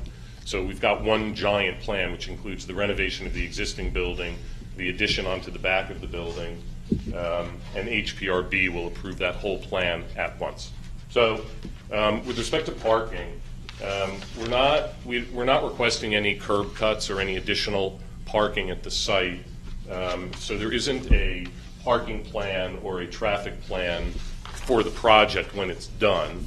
And we don't anticipate needing to close off any of the parking lanes on Connecticut Avenue or Tilden Hall during construction because we have a very large staging area at the back of the property. We have two alleys that lead to the back of the property, and then we have the entire front of the property, which has a driveway and then a couple grassy areas that could be used if we need to. So we're planning on using the front of the property, the alleyways, to stage, to put our dumpsters when we need. And we don't anticipate closing any of the parking on Tilden. I was not aware of that when I met with Pat, and so I went back and asked Jeff, and that's why we don't have a parking plan. Okay. I don't feel as though you've answered my question, which is why do you want an historical designation? The only thing you mentioned is tax advantage. How much money is that? Well, if you donate the facade of the building to the Historic Trust, I couldn't tell you exactly what that is worth. You have to have the facade appraised, and then the facade is donated. So I don't know what the exact number is. But more than that, to be perfectly honest with you, and we've done historic designations on buildings where we haven't done tax credits. It's just the way I like to do things. I focus so. I lived in an historically designated building. Can we? Sir. So basically, under Dave.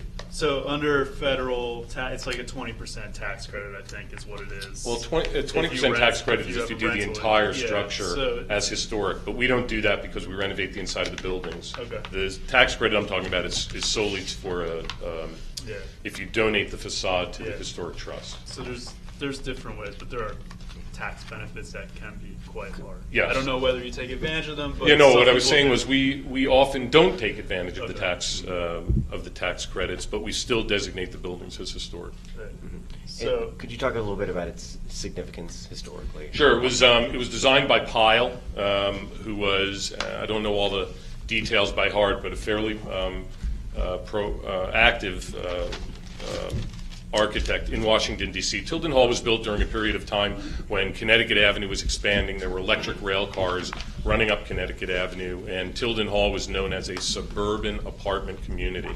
And so these apartments, although not particularly large inside the building itself, the designs of the building sort of opened up and were laid out on larger pieces of land. And so the building was built in, 32, 30, I think it was built in 32 or 33. And so it really, other than, when it was built and the style of architecture that it represents and the period of time and the fact that it sits on a very prominent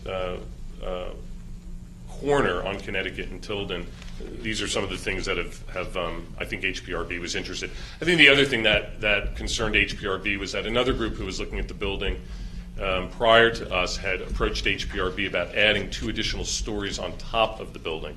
And HPRB was very concerned that that could happen. That's not our plan. And HPRB preferred an addition on the rear than an addition on top. And so again, we saw it as just a benefit to do the whole thing at once. And you're interested in potential advantage in sale for rental. Correct? Sure. All right, so say that. Sure. okay, so I guess, thank you for the overview. It's That's interesting. great. I know this has been public for a while. It's on the HPRB website. I guess, Pat, can you introduce the resolution? Yes. So it's very simple. Oh, sure. Yes, I'm sorry. And I think- No. Okay. Pat can introduce his resolution, at which point the commissioners will discuss, and then we will answer some quick questions, no commentary from the audience, and we'll vote and get this on with, because as far as I understand it, the owners and the applicants and everyone supports it, including the residents, so there's not a lot here to talk about. So Pat, introduce your resolution. We'll go commissioners, audience, vote. Okay. My resolution is a simple one. It's basically to send a letter to the Historic Preservation Review Board concerning the designation of Tilden Hall Apartments, case 15-1, just making clear that at our June meeting, a motion was made to support the application for historic landmark designation, and that's the resolution, to support Okay, the landmark designation. I'll second it. Thank you. All right, so any commissioners have questions about the resolution or the plans? Maribel? I don't understand what our role is with regard to historic preservation applications. And we've got some others that are percolating. And if the bar is whether the owners want the historic preservation designation, then we're just a rubber stamp. I don't really understand. I can give Okay, you a little info. hang on just a minute, just a second, okay. The letter that I got from the DC Office of Planning, Tim Dene, the landmarks coordinator, said that the principal purposes of landmark designation are the recognition of the historic or architectural importance of a property and its protection through the future review, blah, blah, blah. So, this is a beautiful building and it's in a beautiful site and it's important to our community. I don't know that it's architecturally significant. I don't know that you all have presented much information to us about its architectural significance. And so I'm really asking my fellow commissioners, to think about what we're doing here. I'm not opposed to this, but if we're gonna just rubber stamp based on whether the owners support it, then I don't really understand why we have a role. So, I mean, our role is the same as any other topic. A stop sign, asking MPD, making a resolution, ask them to enforce speeding. It's the same as anything. We have great weight before HPRB, so if we say we support it, they basically have to say the ANC supports it and then tell us why they disagree with us. Same as a zoning decision. I appreciate that we're not experts on this. I'm not a historic expert. But I think it's like any other decision. What do our Pat's constituents think about this? Do we as elected commissioners agree with that? I mean, I think my opinion here is the people that own it, the people that live in it, and a bunch of historic societies support this. I don't know that. My personal view is I don't have much say in this other, unless I think it's extremely wrong, which I don't. So I don't know. That's my view, but it's whatever you want it to be. So if the owners opposed it, okay. would you oppose it? No, I don't. I mean, it depends on the circumstances, really. I think I would have to look. I mean, I read the application here. I've read other applications, Intelsat, Sedgwick Gardens. I mean, I hope that all of us, if we're interested, read it and you know, read it. I don't know. It was whatever they wrote persuasive to you that this is something that deserves this recognition, and also noting that it seems like everyone supports it and no one's here that's against it. So I don't know, that's my logic of how I think about this. But yeah, I mean, I think in a situation where, like in Intelsat, where the owners did not support it, as a person, the guy that represents those owners, technically, I mean, it's in my SMD, I thought that was very significant. And then I also thought there were crucial material issues with that historic preservation filing, for instance, which we talked about and voted on. So I think it's really important to see what the owners think. I mean, arguably, they're your constituent. And then I think looking at the application is a strong application, is a weak application. But I don't know. But here, I haven't heard anything personally, anyone that's against it. So I don't know. I mean, we could just, I mean, there is a motion on the floor and we'll vote on it. But arguably, we could just ignore this completely. And they could go and it'll probably pass and it'll be fine. But whatever. I mean, it's up to us. I agree with Adam a bit. I know what you're saying. I completely understand it. I don't have a good view. I don't have an eye on what is historically preservable and what isn't. I've relied on other people to tell me the ins and outs. On this one, I haven't heard from people telling me that it should not be done, and it lacks some of the opposition that other ones that we've considered have had. And in addition to the owners being behind it, the big thing for me was that the tenants of the building support it. And those two things, combined with the lack of opposition from anywhere else, are why I brought it up today. But if it's a bigger view on should we be examining how significant these things are instead of just rubber stamping, I think that's a bigger issue that we need to discuss as a group. And yes. And there have been emails out that we need to discuss the historic designation of our neighborhood. Mm-hmm. Not just individual buildings, not just Tilden Hall coming, not just Sedgwick, not just a house that's come up on the market. We need to do an inventory, and if we're serious as a neighborhood wanting historic preservation, then we need to be doing potential properties so that people aren't blindsided when they put their house on the market. That is something we should not be doing as a neighborhood, because it's not just the multi-family residents, it's not just a single family residence, and it's not just commercial, it's all of it. So we need to look at it as a totality, not as a case-by-case representation. Sure. I mean, I think if you're in your SMD, the people want to have a historic district, then we're happy to have that conversation with them. I know Chevy Chase tried, it failed miserably. Cleveland Park is a historic district. Mm-hmm. I know the residents in my neighborhood would be very opposed to a historic district. In my SMD, they would probably burn down my house. But maybe in Probably Forest mine Hills, too. people want it. I don't know. Right. So let But them, that needs to be let them- explored. Sure, Right. sure. That's fine. So I guess let's Let get me back. ask- Mal, could you say something? Can you clarify, is the historic designation just for the facade, or is No. it for the entire building? No, the building gets historically designated, but then HPRB pretty much only has say over what goes on to the exterior of the building. So you can still do all the renovations that you need inside? That's correct. But again, we're doing a renovation permit and a new construction permit, so we did it all together so HPRB could approve the whole thing together. Windows have to be approved because they're on the exterior of the building, doorways, et cetera. So that's my big concern with, we have a lot of these designations coming up, and I'm starting to worry that things are going to ossify in our neighborhood. Nobody's ever going to be able to upgrade any of these properties. So as long as you're still able to modernize the plumbing system, the electrical system, and those sorts of things that, you know, do need some upgrading. Well, that's- after all that's these what we years. need it's to look at. primarily, so like in Yeah. Cleveland Park, you can gut the inside of your house. It's like what's visible, basically. Outside. Historic designation. It's Historic tax credits are very different than historic designation.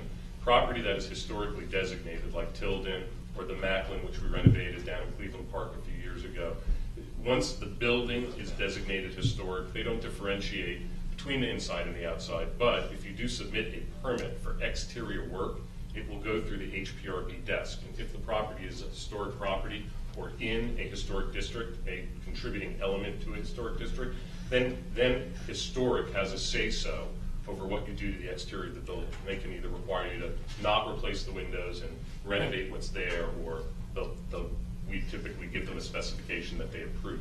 But doesn't- The only other comment I was going to make was Cleveland Park Historic has given us an endorsement, and I think what one of the commissioners said is, I think the idea is that we come out to the ANCs, you get notice automatically from HPRB. I don't think we have to be here, but we typically come out to the historic preservation boards and the ANCs just to let everybody know what's happening. I think more importantly than the endorsement, it gives you the opportunity to voice any concerns you might have. I think that's really the key. But I think the opposite of no concern is an endorsement. And then when we go to HPRB, we can say, hey, we took this to the neighborhoods and to the ANC and to the historic district and the review board in those neighborhoods, and there's been no objection to our plan. In fact, look, they endorse it. I have a question to the architect. Could you tell me two things? The back of the building is where you're putting the additional units, and that is not under the historic preservation because it's on the back of the building? That's right, and it's not primarily visible from the street, and that's what I think the reason why, from Connecticut Avenue. Well, let me just clarify one thing. Yeah, because it's on This a corner. is really important. That's why I'm asking. We are submitting our plans, which include the renovation, interior and exterior of the existing building, along with the addition. So technically, yes, if the building were designated historic, the rear of the building is also historic.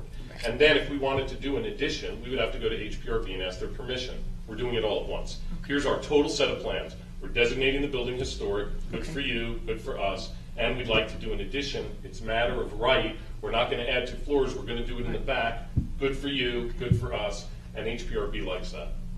So it's not a matter of whether the back is non-historic or historic, although there is often a conversation with certain buildings that have ornamental brickwork on the front and non-ornamental brickwork on the back.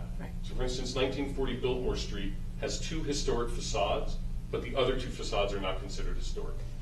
So that can also happen. But here, it's all being pushed in at once, and HPRB is approving the overall plan. Well, that's why I was asking, because the wings are exposed now, and you're infilling the wings. That's right. So that's why I was asking that question. Right, and I think that's an important point, that you will, what you sort of had a peek into the courtyard with the existing building, and what we're essentially doing is going to be infilling the 2 arms of the building with a much more modern and contemporary infill piece, and that's intentional. We want it to look, we don't want it to appear that it's part of the original building. We want it to be clear that it's an addition that was added to the original structure.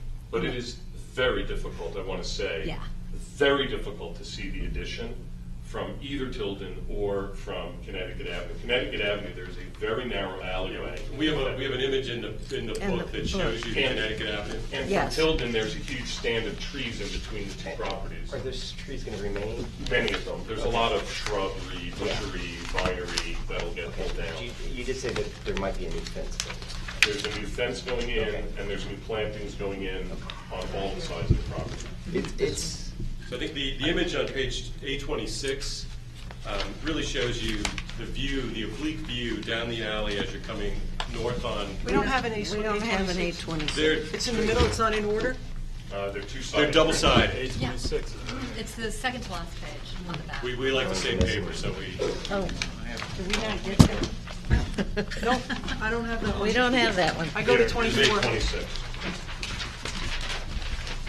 Okay. Sorry. That's okay. I'll give you 826. Okay.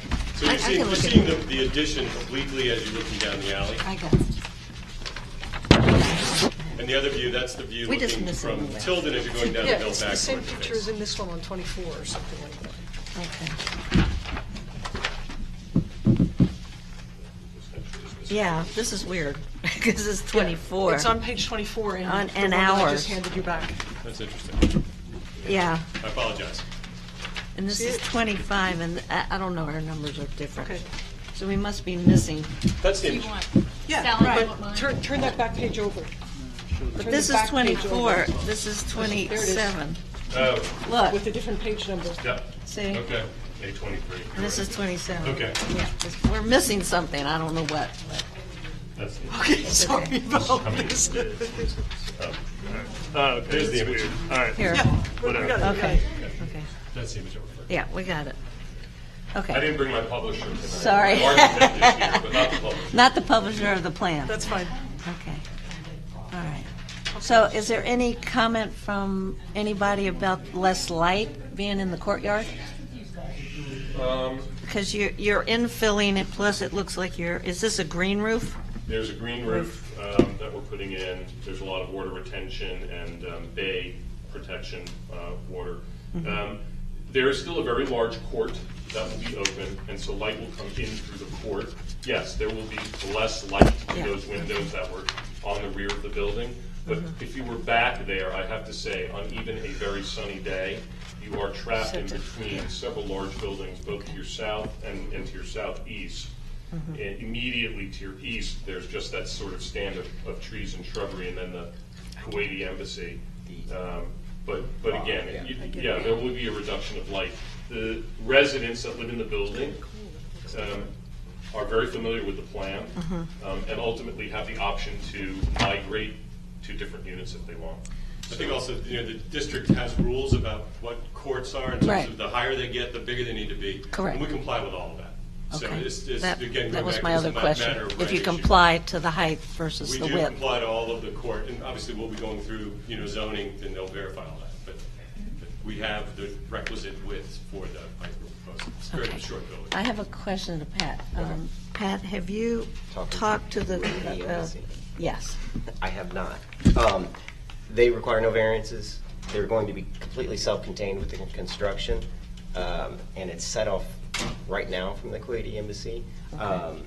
We emailed a bit about it. The Kuwaiti embassy's on notice. I mean, everybody that is a neighbor contiguous to the property is put on notice. We haven't approached the Kuwaiti embassy directly, only because partners of ours that builds the building that's to the southeast of us had some challenges with the Kuwaiti Right. embassy. So we, as I'd like to say, don't want to wake a sleeping giant. But again, it's a matter of right construction. It's very unlikely that they would have any complaint about it. It doesn't have any ability to look down on their property any greater than the property that's there. It's very far away from their only structure. So again, we haven't reached out to them directly individually, but I assume if they object, they're going to let us know. But we reached out to every other organization in the neighborhood. I'm just thinking I of don't have a the contact several there. people that live in the other building that have voiced concern of the property of construction. The one that's this building, That 3883. Yeah. Yeah. this building. I haven't. I live in that building. That's your I haven't. Right. I haven't heard You haven't heard anything? any I knew you lived there, I just didn't. Yeah. Okay. All right, so who in the audience has a question? Yeah, I have a question. Sir, well, hold on. So Dave and you and anyone else, Karen, you go? Okay, so, No, go first. I'll go last. sir in the front and then Dave, quick question, because we want to The vote. critical inquiry for historic designations is what profitability is anticipated, and between or among who it will be distributed, and in what percentages. I haven't heard that.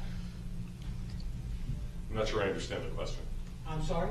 I said I'm not sure I understood the question. I'll repeat it. The standard and critical inquiry with respect to applications for historic designation are not that somebody's buying the property and wants to have it designated, but what profit do they anticipate will result from such a designation, and who will benefit from that profit, or among and between whom it would be distributed over time, how and in what percentages. I'm not familiar with any of that being a standard for historic designation. Our historic report and our historic research was done by Traceries, which is a well-known historic research firm that does a lot of work in the city. They do a lot of work for our architecture firm and have done a lot of work for us. Their historic designation is based pretty much, almost exclusively on who designed the building, were there any particular historic occurrences that happened at the building, did any famous people live in the building, does the building represent anything unique?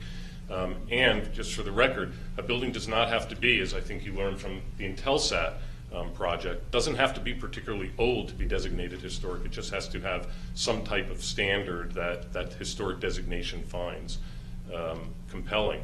But you're looking for me to tell you that by designating this property historic, there is some type of windfall. I'll tell you there isn't. I'll tell you that I have financial partners, and they will share in the profit of owning this building. But we own buildings for a very long time. There's no deviant or sort of sub goal here. I said earlier, I like designating buildings historic. It happens to be true. I like renovating old buildings. Rob could tell you I've designed and renovated 20 some odd historic buildings in the city. I collect wood rail pinball machines, if that's any indication of why I like old things or what other old things I do like. But historic designation is good. It's good for the property. It's good for the neighborhood. It can have financial implications, but that's not what drives us to designate a building. I'm certainly not suggesting any improper behavior No, I understand. on your part, and so you're suggesting that perhaps I'm suggesting something along those lines completely inappropriate. But having lived in a historically designated building at 3000 Connecticut Avenue, and in other buildings in these 6 cities that I've lived in, I know something about it too.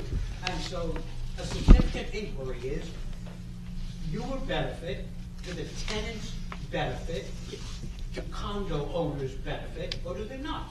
Let me hop in here too, real quick, because the tenants are going to benefit. They're the ones that remain. They're going to have to live through construction. It's going to be tough, but once they get done, they're going to move into completely renovated. Why are you answering this and not him? Because I'm telling you the benefits that my constituents have explained to me, and I'm a commissioner, so I'm going to take this chance to speak. And so when they move back, they're going to move back into newly renovated units with modern furnishings, updated electrical, and a safer unit at the same price that they're paying now. And that is a very tangible benefit for the people I represent, and that's one of the big reasons I support this. That's a fair answer. Okay. All right. Dave, you have a quick question?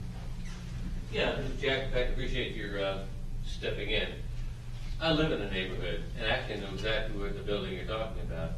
But it annoys me more important, okay, and once again, I'm speaking in behalf, okay, because we don't have a representative, okay, on this seat that represents, okay, our community, which is O2, formerly Karen Perry's position. I've got a big concern about that because that particular road, that particular building, I'm not concerned about the historical side, the aesthetic side of it, but continuity and use side of it, because needless to say, right now we've lost the west side of Metro. Now, when people are driving their vehicle and coming down Van Nant Street, and where the construction is going on there, on that corner, make that and I noticed you get the outside, but I don't see the back side of it, the construction side of it, but the traffic side alone is sort of an arduous task from time to time at high points of the day. My point is this, is that, and I want you to be successful, and I want you to make that, whatever, I'm not worried about the historical side of it, because I'm pretty historical myself, but, as you are, but more important is that while the construction goes on, and the traffic, that road, Tilden Road, is a very, very big, as small as tight as it may be, is a very high impact road going from Connecticut. I need you guys, okay, your responsibility is to keep that road open during high traffic hours, and even from back, and I'm not necessarily concerned at the bottom of the road on the right-hand side, where Kuwait Embassy is, open to the people that are driving through there. It's from 5 o'clock in the morning to 9:30, 10 o'clock in the morning, and then from 4:30 until, that is a high traffic road. And I know the project you're taking on, which is very interesting in itself, and if you take this, that's a microcosm to the project that's going up the road, which is the old Staples building, which is a major effect itself. But the loud traffic on the road, because you're going to be right there on Connecticut Avenue, you've got to be steeped in, and I don't know, what's your timeline to get that completed? The entire project. On Connecticut Avenue until the road. Well, I earlier briefly talked about, because one of the things that when I first met with Pat, one of the early questions he asked about was traffic plans and traffic impact of the project while we were under construction, and I guess also if we were asking for any curb cuts or any additional. So the answer is that we think at this point, we're pretty sure at this point, that between the area in the back that is actually larger than the addition we're putting on, so there's still staging area back there. And then the fact that we have a driveway in the front of the property, and then of course we have 2 alleys that lead to the rear of the property, and we have the entire lawn at the front of the property. God forbid we really need it. We think we can stage the entire project within the confines of our lot lines and not require any parking lanes be closed for dumpsters or cranes or anything of that nature. It's going to be imperative, okay, if you stay in that continent, because the bottom line is real simple, is that the population, unlike, okay, sparse areas in other parts of Ward 3, it's very dense, very rich with bicycle traffic, pedestrian traffic, and in spite of the fact that with the Intel South, which is right across, actually not too far across the street from where you are, the campus area and that road there is very important. And if you stay with that, and believe me, I'll hold you to that too, as a citizen in that community. If you stay to the course of keeping pedestrian traffic open, high-end traffic open off the street without ado, then I'll encourage all you guys to support it. But because I like the property and I like improvements and the improvement community, make improvement opportunities for community people moving in. Dave, Sure they have let me just jump in here. I'm not finished yet, Sal. And then you can jump in, you can close out. Bottom line is real simple. State of the covenant is the truth of the fact that you keep those roads open for pedestrian and vehicle traffic at high points. At midnight, I'm fine. Yeah, so I think there's no plan to close the roads or sidewalks. So There's no plan to close, and just for the record, our office, we renovated the Macklin, which was on Newark Street, and that's where the old Guitar Center was, where Frank's, the 4 Ps used to be. And we renovated that building, and our office was in that building for 5 or 6 years. So we lived on Connecticut Avenue. I am very familiar with Tilden Street. I make that left turn coming down Connecticut Avenue at least 3 or 4 times a week. It's a very narrow road when cars are parked there. So I'm familiar with the neighborhood. I have an affinity for the neighborhood. That said, we really do try to make as little impact as possible. And that said, here we think we'll probably have absolutely no impact on parking. Well, you've got my commitment. You've got my commitment. All right, thank you. So I think at this point, let's vote on this because it sounds like everyone's on board that I've been hearing. So all in favor of this resolution to send this letter and support this designation, raise your hand, say aye. Aye. All right, passes 6-0-0. Thank you all very much. Thank you for coming. Nice to see you. So next up is a resolution to support the designation of a public alley from Brandywine Street to from Brandywine Street to 4600 to 4650 Broad Branch Road as a public alley named Fieldstone Lane. Here you go. Thank you. So I'll turn it over to Mary Beth. It would be simple for Mary Beth to make her resolution, and then we can just chat about it and vote on it quickly, since I don't believe. Is there anyone here that's against the alley designation? Okay.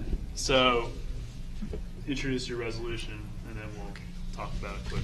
Okay, great. Thank you, Adam. So the bottom line on this is that our neighbors in the 4600 to 4650 block of Broad Branch Road are not able to use Broad Branch Road to access their homes because the road is too narrow and it's very curvy and very dangerous. And so it's difficult for them to access their homes except through the alleyway, which is not currently a public alley. And so we're asking to change this to a public alley and name it Fieldstone Lane. There is a bill proposed by Mary Che's office, which I have a copy of, if anybody wants to see that, in support of this designation. So I will go ahead and read the resolution. I think everybody has a copy. Whereas the residents of 4600 to 4650 Broad Branch Road are not able to use Broad Branch Road to access their homes because the road is too narrow, curvilinear, and dangerous, and that road lies many feet below their home's elevation. Broad Branch Road has neither a parking or standing lane nor a sidewalk, posing challenges and safety concerns for emergency response services, taxis, and delivery vehicles, among others. Whereas the residents of 4600 to 4650 Broad Branch access their homes via a short alley that runs behind their homes. The access alley is reached by using Brandywine Street, not Broad Branch, and there's no alley access from Broad Branch. The homeowners affected are unanimous in their support of this resolution, with the 5 families affected signing a petition. These are the only 5 families who own homes on the alley other than 2619 Brandywine, and that family has access on Brandywine Street. Whereas global information system mapping systems only identify Broad Branch as the access point to these homes because the alley is unnamed, and this causes confusion, delay, and potential hazard. Whereas all 5 families affected have signed a petition requesting both the ANC and a City Council resolution that this access alley become a named public alley, that it will be included in the official DCGIS mapping system, and they will suggest a name with significance to Forest Hills, namely Fieldstone Lane, and they have the option to change their home address to the named public alley as opposed to Broad Branch Road. And whereas emergency services in the District of Columbia will update the records to reflect accurately the new address of these residents, so there shall be no confusion or delay resulting from the change. So be it resolved that the public alley from Brandywine Street, 4600 to 4650 Broad Branch Road homes be designated as a named public alley. Further be it resolved that the affected residents be consulted for their recommendation for an alley name with significance to Forest Hills, namely Fieldstone Lane. Further be it resolved that the affected residents have the option to change their home address to the named public alley as opposed to Broad Branch Road. All right, is there a second? Second. All Is there any discussion from the commissioners? The significance, I'm just curious, not a big question, the significance of this is mainly for emergency vehicles to sort of have it mapped out and be able to just go straight there instead of go to the neighborhood and start wandering around? Yes, I mean, emergency vehicles and safety are obviously the key concern, but also delivery vehicles and guests and anybody does- who you give your address to, basically. Does naming it get snow removal? No, probably not. The public, does it get snow removal now? Is Coke here? Yes. Yes, okay. Do you get snow removal now? And will naming it change that? What happens when we name it, it will be on the GPS system, and therefore people, emergency vehicles, delivery people, service people, even our guests can go on the Google Map and find out how to get to our alley. Yeah, I understand all of that. I just had a quick question about the snow removal. We do Does not that currently change? get snow removal, and I don't think we know if changing it Okay. will bring snow removal. We should only hope. It would be great if it did happen. but Okay. that's not part of Thanks. the goal. That's it. I'm done. And this, I don't, if anybody's interested, this is the petition with the signatures. So where's the alley on Brandywine? I know it comes off Broad Branch, but where's the connection off Brandywine? It is right, I'm gonna send out my phone Because with you sent a picture, but I couldn't. Oh, you couldn't tell, okay. So if you're at the intersection. Here, they've got, I think Oh, they great, brought okay. something. That's perfect. Can we? This is an aerial photograph. Okay. That is Broad Branch. You can see it. This is Brandywine. Here are the 5 houses, and that is the alley. So, And so if you're, Turn it the other way, you can see it in a map. okay, let me just do it like this. Yeah, Okay, that's perfect. So Sally, if you're at John's house and you're Oh, going toward the okay, park. I got it, I got Okay? it, yeah. And this is that weird little triangle. Yes. Here. So you really can't even see No, it I'm with unless you. you're looking I thought it for was it. on the other side. Okay. So- I'm So with you. currently, though, access to your homes is supposed to be this way. It's impossible. No, it's impossible. This is all 40-foot And then drop through here, there hillside. aren't any stairs or anything. And there's no parking along here and no sidewalk. So do delivery, So the And only- as you probably know, cars are coming. they all get lost? So Okay. the only access now is Yeah. And if they actually find That's where how we we all on Broad Branch. So the access is not going to change. Okay. It's just One you're lane. going to give a name to it. what's the significance to these? That's people move the river. Okay. Okay. Walking Coke, in the do you want to? neighborhoods, I've had to give directions to a couple of dozen people who've asked, where is this? How do I get there? They're hopelessly lost. Okay. They've driven up and down Broad Branch a dozen times. You can't. Can't do it. Okay. Okay. Coke, do you Great. want to talk about the significance of Fieldstone Lane? I don't know that it's necessary since the neighbors seem to support the All- name. I mean, all I think at this families, point, yeah. do any commissioners have a question about this? Otherwise, I'm inclined to just vote on this. Hold on. This commission? No? Okay, so all in favor of this resolution? Say aye. Aye. Passes 6-0. Thank you. So, thank you, guys. Thank you. So Mary Beth will send that to you send to Mary, I guess. So next up is a discussion, and then I have a resolution regarding legislation related to handicapped parking. So basically, I had circulated to our listserv a bunch of different things, and I've also circulated internally.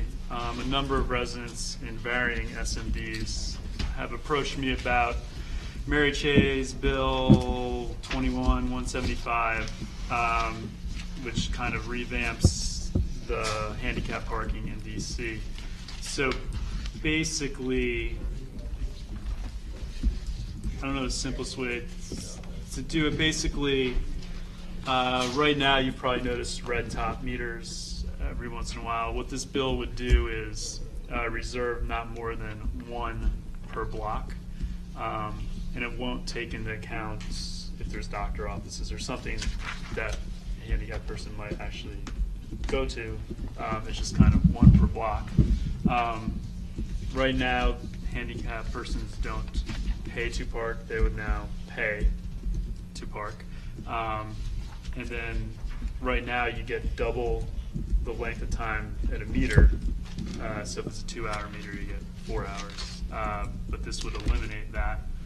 And basically the gist of what I've been explained is that this law is coming about because people from out of state are using fake passes and just parking where they want, and no one's enforcing anything. So instead of trying to actually figure out who's faking it and or whatnot, and figuring out the fraud and solving the problem, they've instead created a law that doesn't really address that at all, and puts all these limitations on it. So it circulated to the public prior to this meeting, and there are a couple copies outside.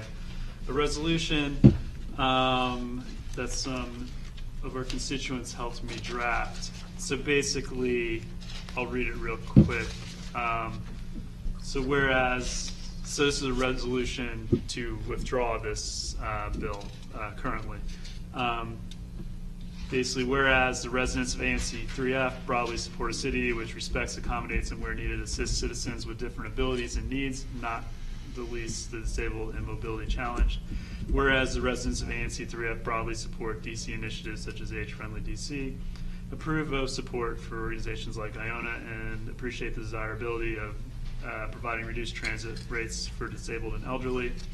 Whereas many mobility challenged citizens are vehicle dependent because they're unable to use Metro, whereas today the disabled are able to park at city meters for twice the stated time and at no cost, whereas at the end of Mayor Gray's mayoralty and possibly without legal authority, DDOT paid to install the red top meters that everyone's seen, whereas many of the more severely disabled, but not by no means all of the diverse subpopulations within the disabled category, need van and ramp accessible parking access not provided by most parking meters, whereas this bill would limit red top meters to 1 per block without regard to how many doctor's offices and other uses are on a block, whereas the disabled move more slowly and the more physically fortunate, more slowly than those who are more physically fortunate and therefore require more time at meters, often exceeding the time allowed, whereas this bill would end the ability of the disabled to receive extra time at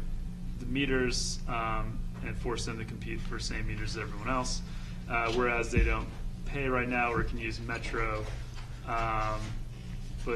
or now they will need to use Metro or pay to park. Whereas there is fraud in the use of disability placards primarily in and around federal buildings and downtown, but no one has made an attempt to address the fraud. And whereas this bill would redress fraud by ceasing the current longer time, no cost support for disabled, whereas Jack Evans, one of the sponsors of the bill, has said that we don't need the revenue this is going to create. Whereas DDOT, as sole unmonitored discretion, can change the parking rules for disabled by expanding red top meters or put them where it chooses. And whereas this bill requires disability placard holders to be notified of changes if and only if the council passes and the mayor signs legislation, but not before public comment.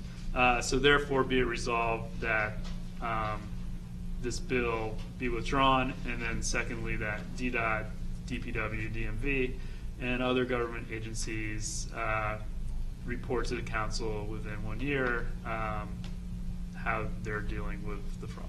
So that is the gist of the resolution that some constituents have given, and basically I drafted that with their help. I got a lot of emails on this. I think I forwarded you one that I got earlier. And I think it's an important thing because our ANC is a little bit different than some ANCs where we actually have a large elderly population, and many of the buildings, like Dave's buildings on Van Ness, are actually have people that are aging in place and have lived there for 50, 60, 70 years, and things like that. And we have a lot of people aging in the homes in our neighborhood. It's a little bit different. So these are the types of things that really affect them as they age in place in our ANC. And obviously, I like having my neighbors, my elderly neighbors. Or I like them living in a neighborhood. I like talking to them. Some of them are here. I planted my garden with them, and they add to the vibrancy and the interesting backgrounds in our ANC. So when I see a bill like this, where it's kind of just passing a law to address fraud, which instead of actually doing something about it and seeing who's coming from Maryland or Virginia or wherever with their fake pass and doing whatever, it's kind of sad, and I'd like to see a little bit more effort before just passing laws like this. So that is the resolution. Is there a second on that? Second. All right, so second by Pat. So I guess commissioners, I don't know, I guess if you have questions, I mean, I've circulated this, I don't know. Otherwise, I know people in the audience may wish to speak briefly about their experiences and how this might impact them. I don't know if that's useful. You have a question? I have a question. Okay. Yeah. I read the bill that you attached, Okay. and I don't know if it's the most current one, but I didn't see anything about times or money in the legislation. So, just trying to see. This is a fine. They talk about Oh, a it's a fine. fine. $1,000 fine. Would you accept the response from the audience? Sure. If somebody's read the bill? Sure. I'm Larry Warmer, and I work for the rest of the fact, I think I'm your constituent. You're right. It doesn't say anything about taking away the time or the support. That's intentional, and I need to have the text of the bill in front of me, which I foolishly didn't bring. But it says, it's essentially a statement that says, regardless of the needs of the mobility challenge, we're going to get everybody the same amount of time, that'd be the 2 hours, and we're going to get everybody to pay. So the net impact of this is that today, if you go downtown or anywhere else, every meter on a block is available to a mobility challenged person for twice the time on the meter and without cost. If this bill goes through, 1 meter maximum on a block will be labeled red top because they all the rest of them out. That meter will be reserved for the disabled. It will be supposedly ADA compliant, handicap accessible, presumably but not guaranteed to be usable by a person who needs a van and a ramp to get a wheelchair or a device in and out. The other hypothetically 9 meters, because my math is very bad, on that block will become 2-hour meters. So what happens is, if you have a mobility challenge, and today you could go downtown to a doctor's office, find a meter hopefully close by, and it's not that hard really. You get 4 hours. You have the time to proceed slowly and safely to be close enough if you're dropping off an elderly patient. One of the people who testified talked about caring for her Alzheimer's and I forgot the other thing, husband, for 5 years, and she couldn't leave him alone for a minute. So she needed to be in front of the building. She can't go back out and move the car, etc. The end result of this bill is that for those who need the extra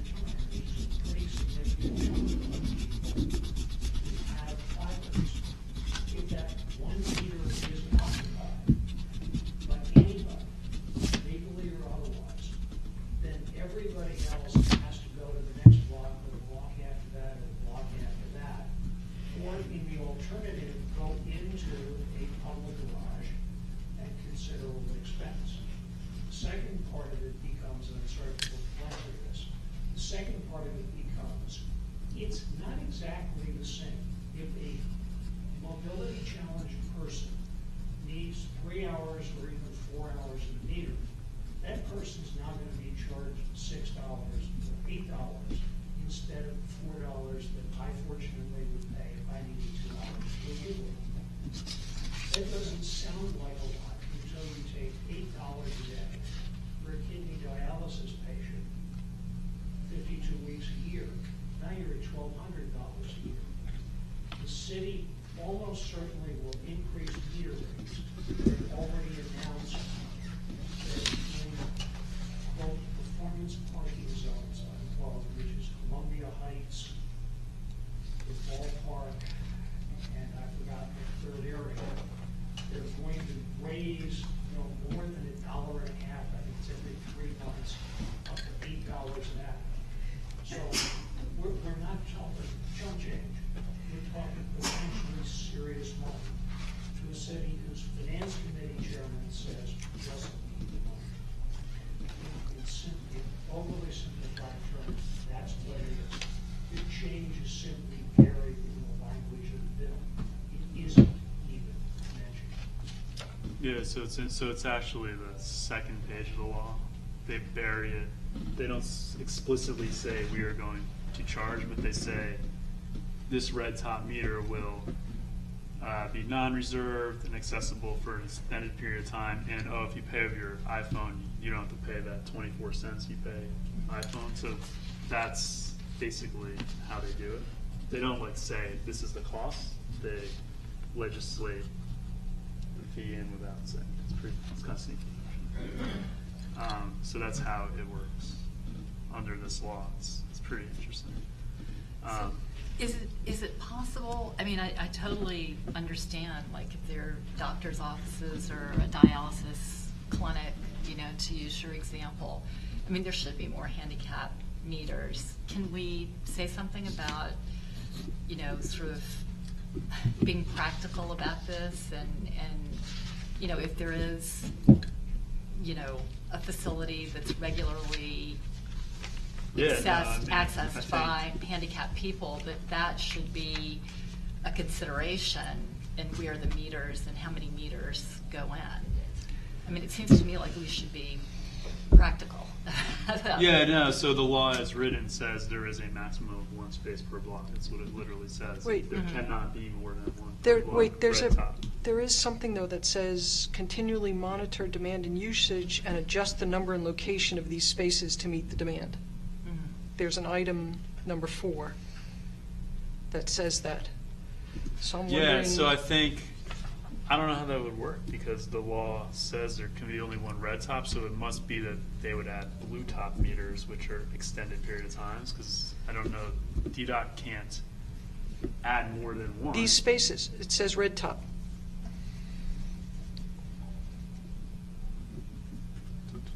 I'm looking at item 4. Oh, yeah. I'm just wondering if there's some way to reword that, or? I don't know. I mean, Okay. so it's because, no, I agree with you. So I guess they're saying a max of 1 per block. So I guess this would imply that if the block had none, DDOT could add 1. I guess that's what. I guess that's the only way. Spill over or something. Or I guess that would be how to interpret it. It's kind of a little weird. Larry or anyone who's. Hi, I'm from Councilmember Shee's office. Okay. I would just like to clarify, I read in the resolution that you did say Jack Evans. I just want to make clear that it's not Councilmember Shea did not introduce this bill, but it is in her committee for transportation. We held a hearing a week or 2 ago where you said people were testifying. So the bill, I believe, is still in flux, so the hearing is kind of the first step after introduction. So I believe that Councilmember Evans seemed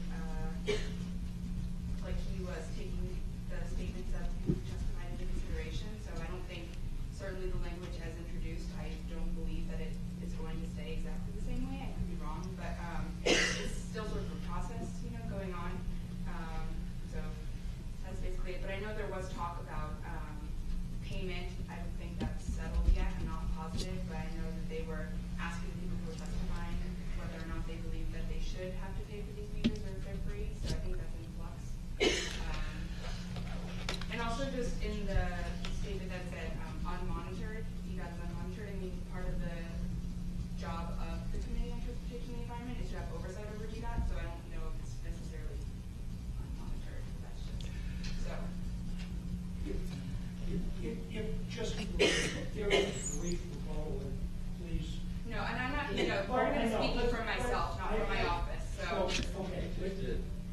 Having been involved in this since it was originally proposed in 2012, almost the same, with the exception of we're not going to charge the 32-cent fee for using the phone. You can use it. That was 2012. The vast majority of the bill, other than limiting the language about limiting the 1 foot block, there will be fewer red top meters under the current proposal than there were under the 2012 proposal. The key to this, there are several keys. One, at the end of 2014, DDOT acknowledged at the hearing June 4th that it installed, I believe the number was 1,200 red top meters in a contract with Xerox at the end of 2014. They were installed at random without supervision. The vast majority of them, something like 600, were installed in Ward 2, Councilman Evans's ward, and Ward 6. There are at the moment virtually none that were installed up here.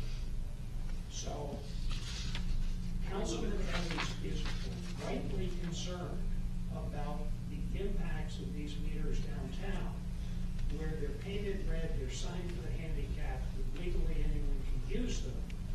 They don't benefit anyone, they harm the business community.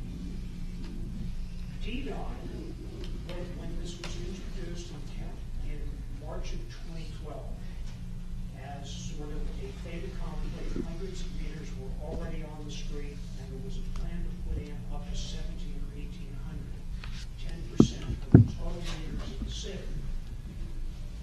The council eventually, by very close margin, voted to refuse to allow DDOT to implement the meters and ordered DDOT to go back and study the issue, present evidence, work with the community, etc. In fact, as to the best of my knowledge so far, and extracting information from the Transportation Committee and from DDOT is slightly worse than T-Pole. It isn't forthcoming. The video, the link to the June 4th video, was corrupted. I finally got the link from the Transportation Committee. The link didn't work. I sent an email back to the Transportation Committee. It didn't work. No response. I sent an email to the council, to the cable television office, with a copy to the Transportation Committee. The link doesn't work. I can't even verify for sure what some of the things that I would like to include in my testimony. Supplemental testimony. The record closes on Thursday afternoon. No response. DDOT did none of the investigative work that it was supposed to. Its outreach consists overwhelmingly of DC government offices, representatives this time from Councilmember Shea and Councilmember Evans. Previously, it was from Councilmember Shea and Councilmember Bowser when she was on the Transportation Committee. With one exception, none of the disability rights organizations that were supposedly in the working group has testified in support of this bill. I know personally that at least 2 of them are violently opposed to it. Almost none of the organizations that were in the working group in 2012 supported the bill. In fact, they filed testimony opposing the key elements of it in various ways. Nothing has changed, and whatever. The only way to address the problem and get a bill that actually meets the needs of all of the competing interests, the seriously disabled who need special access, the mobility challenged who simply can't walk to a metro, through a metro, out the other side, and back, let alone deal with the failed escalators and failed elevators. The people who may need financial subsidy, the people who, quite honestly, don't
spoken with the president of the company, can be modified to do all kinds of things.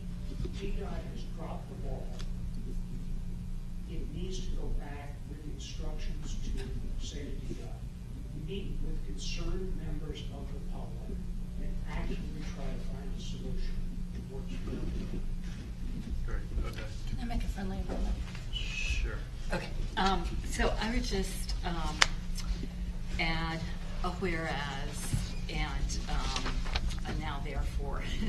That's something like that we require DDOT or whoever the appropriate agency is to work with the relevant interest groups to identify blocks with locations frequently accessed by the handicapped and to locate additional meters accordingly.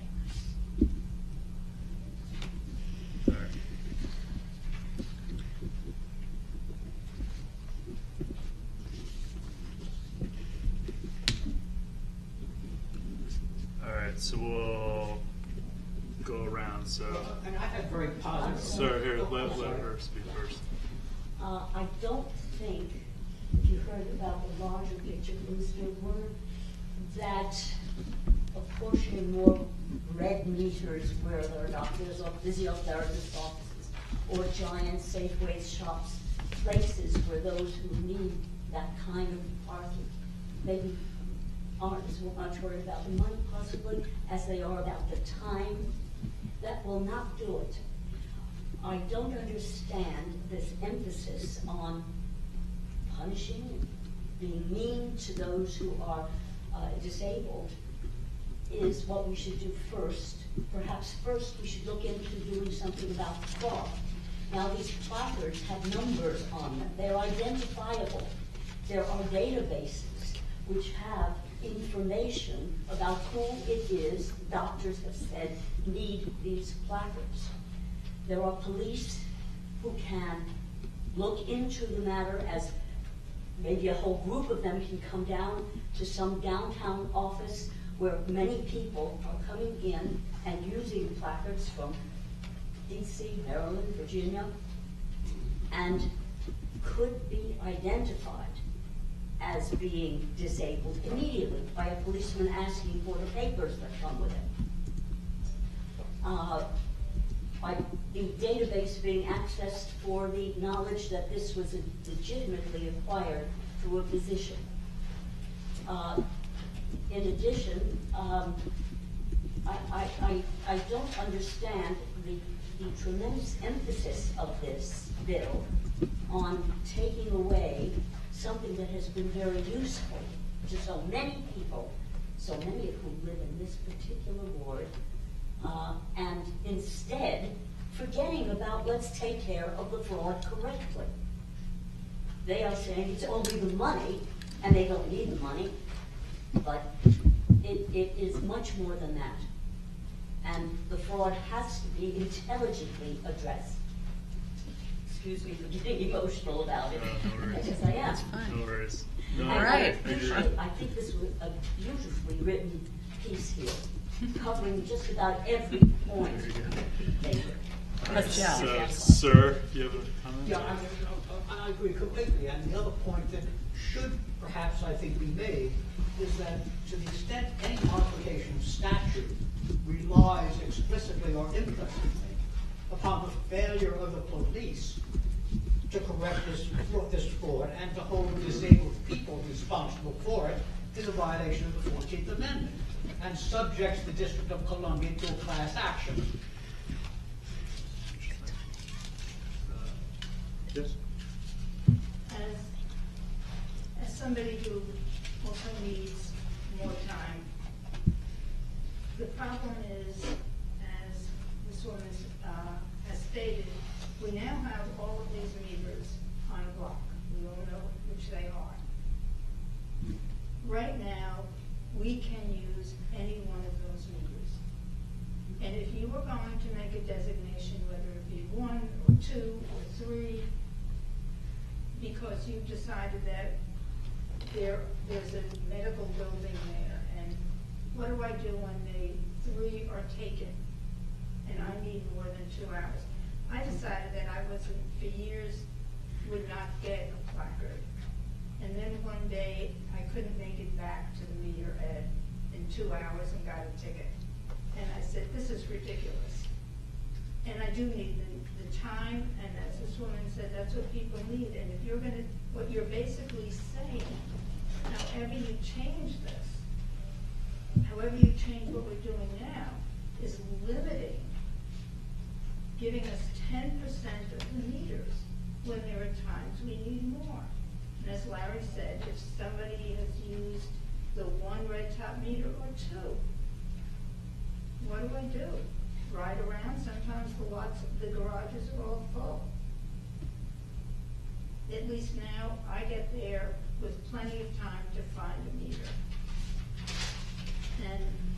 And I don't see, the fact is that this is the bill. They can talk about changing it, and all we're saying is that we don't want the bill as is. And I think that's what this whole thing is about. And if they want to change it, terrific. But we don't like what it is. Dave, last words. I'm Dave Allison. Are you running for election? I'm a Vietnam combat veteran. Did 2 tours in Vietnam. And I'm a disabled veteran. These 4 teeth in my mouth don't belong to God. You guys pay some of your tax dollars. I go to the VA, and I do have a placard. More important is that this bill, and I'm a senior citizen, but I'm also I have a senior responsibility for our community. And the most important thing is that whether you're a woman coming home from Afghanistan, pregnant, you need to park your car,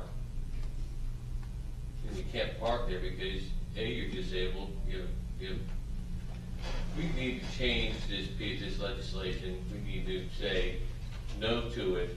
But I assure you this, because not only have young veterans coming home, men and women, more women coming home from combat today than we've ever had before, and we have older veterans, World War I, World War II in the district, and some of my peers, men and women, nurses, fathers, grandfathers. In this District of Columbia, we've always moved forward primarily because we make the most important issues. We have made an impact not only in our government, but in our private sector. And in this bill, and you articulated very, very well early, as well as most of the people, this is not about, however, those people that do have the placard, this fraud, impugn them. Take their license away, take their vehicle away for that matter. But the bottom line is those people that need us folks, young and more mature, they need an opportunity to have that, park that vehicle if they have a space. Because the cost is limited. Not everybody lives in Ward 3. I've got friends in 8, 7, 6. They're barely making a mean thing, but they're veterans and they're less fortunate people, or whatever. You've got to give them an opportunity. We don't roll the dice, okay, the same way, but the bottom line is real simple. Those people that are handicapped, legitimately, that have a placard or a tag on them, give them a place to park. Don't penalize growth. Thank you. All right, so I think at this point, let's vote on the resolution. All in favor, raise your Oh, wait, hand. sorry, are you accepting the bill? Yeah, that's fine. Okay. That's fine. It's a friendly resolution. Okay. What? It's pretty friendly after. Yeah. The friendly amendment? It's fine. All right, so all in favor, say aye. Aye. Aye. Anyone opposed? Okay, 6-0. All right, thanks. All right, so next up, presentation by Forest Hills Connection regarding a grant for development of their mobile website. So Forest Hills Connection submitted a grant application under our grant policy. The grant committee, which is myself, Malky, and Andrea, reviewed the grant, and while we do not vote or say anything, we all felt it was reasonably sufficient to go to the next step, which is a presentation of the grant. So if someone's here from Forest Hills Connection, they can give me a 2-minute rundown of what the heck. How about 1 minute? 1 minute Better. rundown of the grant. How much? Tell me, Send us a tell link me to them. what it's for and how much money you're seeking. And then under our grant rules, what we'll do is next meeting we'll vote after we've gotten input from the community, and we'll go through the specific gazillion questions that we're going to document for the Attorney General, so he doesn't yell at us. Okay. The Forest Hills Connection, Yes. our community e-magazine, is requesting $850 to create a new website to make it mobile compatible, since about 50% of our readers are accessing the site from their mobile devices. The website originally set up in 2012 was set up based on desktop use. And so as we're moving more and more into mobile device use, we want to set up our site. And the additional benefit of that it will be actually also easier to read on the desktop with bigger print. So that is our request. Okay. Does anyone have questions about the grant at the moment? I have 2 comments. Sure. First of all, this makes sense for us. We did a survey earlier this year. We saw how much traffic and information about us is disseminated through this website. It makes a lot of sense. Second of all, responsive design is a huge thing. I work in this field. I push my clients every day to make sure that they can their sites can be accessible from every device. So it's not a simple add-on. It's not a luxury item. It's how people are accessing the web, and it's growing every year. So. Yep. Thank you. Yes. I just have a question and a comment. And Okay. the question is, how many hits are you getting a month? We are getting, April we topped 10,000 hits a month. We are not there. May was a little lower. And let's see. And then we had an average of 3,500 unique visitors a month between April and May. And my comment is, I just want to thank you for everything that you've done to connect the ANC. I mean, you make us look good. Well, I like making you look good. No, but you do such an incredible service for the community, and you cover every conceivable angle of life in our neighborhood, and we're grateful. Yeah. Well, I just want to say one other thing, just because I was with Marge Racklin today, and basically one of the main reasons we have the Forest Hills Connection is because of Marge. And Marge and I brainstormed about this starting 2011. And I thought this would be a great vehicle for her as well, because we would learn a lot from her nature pieces, which I think we've all benefited from. So I just wanted to make that statement. Nice. Dave, you have a question or comment on the grant? Do you have another way of generating revenue besides, do you generate other revenue? Yes, we do. We've gotten other grants. We've done fundraising events, and we also do get some from advertising, but mostly from fundraising events. From donations. And donations. From From donations from the community. Right, so, but you do generate, when you're asking for, when you come to the ANC and ask for $850, Mm-hmm. Is that based on the fact, okay, that you're not generating enough revenue or you're not reaching out to the community for advertising, or? Well, we're a growing publication. We just started 3 years ago. So we operate on a shoestring budget that really doesn't pay adequately for what my partner, Tracy Junke, we give her a stipend, which I feel is inadequate, and we're working to get her more money. So I approach all, possibilities for making, for raising money. And so this is one of the avenues, and this is the kind of expense that I thought was appropriate for the ANC. Very nice. Okay. Okay, thank you. Next month we'll, if anyone in the public has comments, email us or come to the next meeting and we'll vote. Okay, thank you Thanks. very much. Thank you. All right, so next up is discussion regarding the funding of startup costs for Van Ness Main Streets Incorporated. So the update, I talked to the Attorney General's office today, and we cannot use ANC money to fund startup costs, so we will need to figure something else out. There you go. Next I have. Well, that's not good, but. Next, and there's a bunch of reasons which are basically, there's no public purpose until it's created to do something. So giving the money where it's possible it could fail before it starts is the issue. It's basically like a chicken and egg kind of issue, but they're like no. And their view is no startup cost should ever be paid by the ANC for anything. So does that include a website? that's startup cost or not? I don't know. But So- once we become a Main Street, we can fund, the Yeah. ANC can fund, Could can give you grants. give grants Sure. to the Main Street. Sure. So, once it becomes a Main Street, if they request a website, a grant for a website, then we can fund that. It's just, it doesn't exist yet, and so we can't put forward money towards something that doesn't exist. I mean, it makes sense. You just have to look it somewhere else makes for the money. Sense.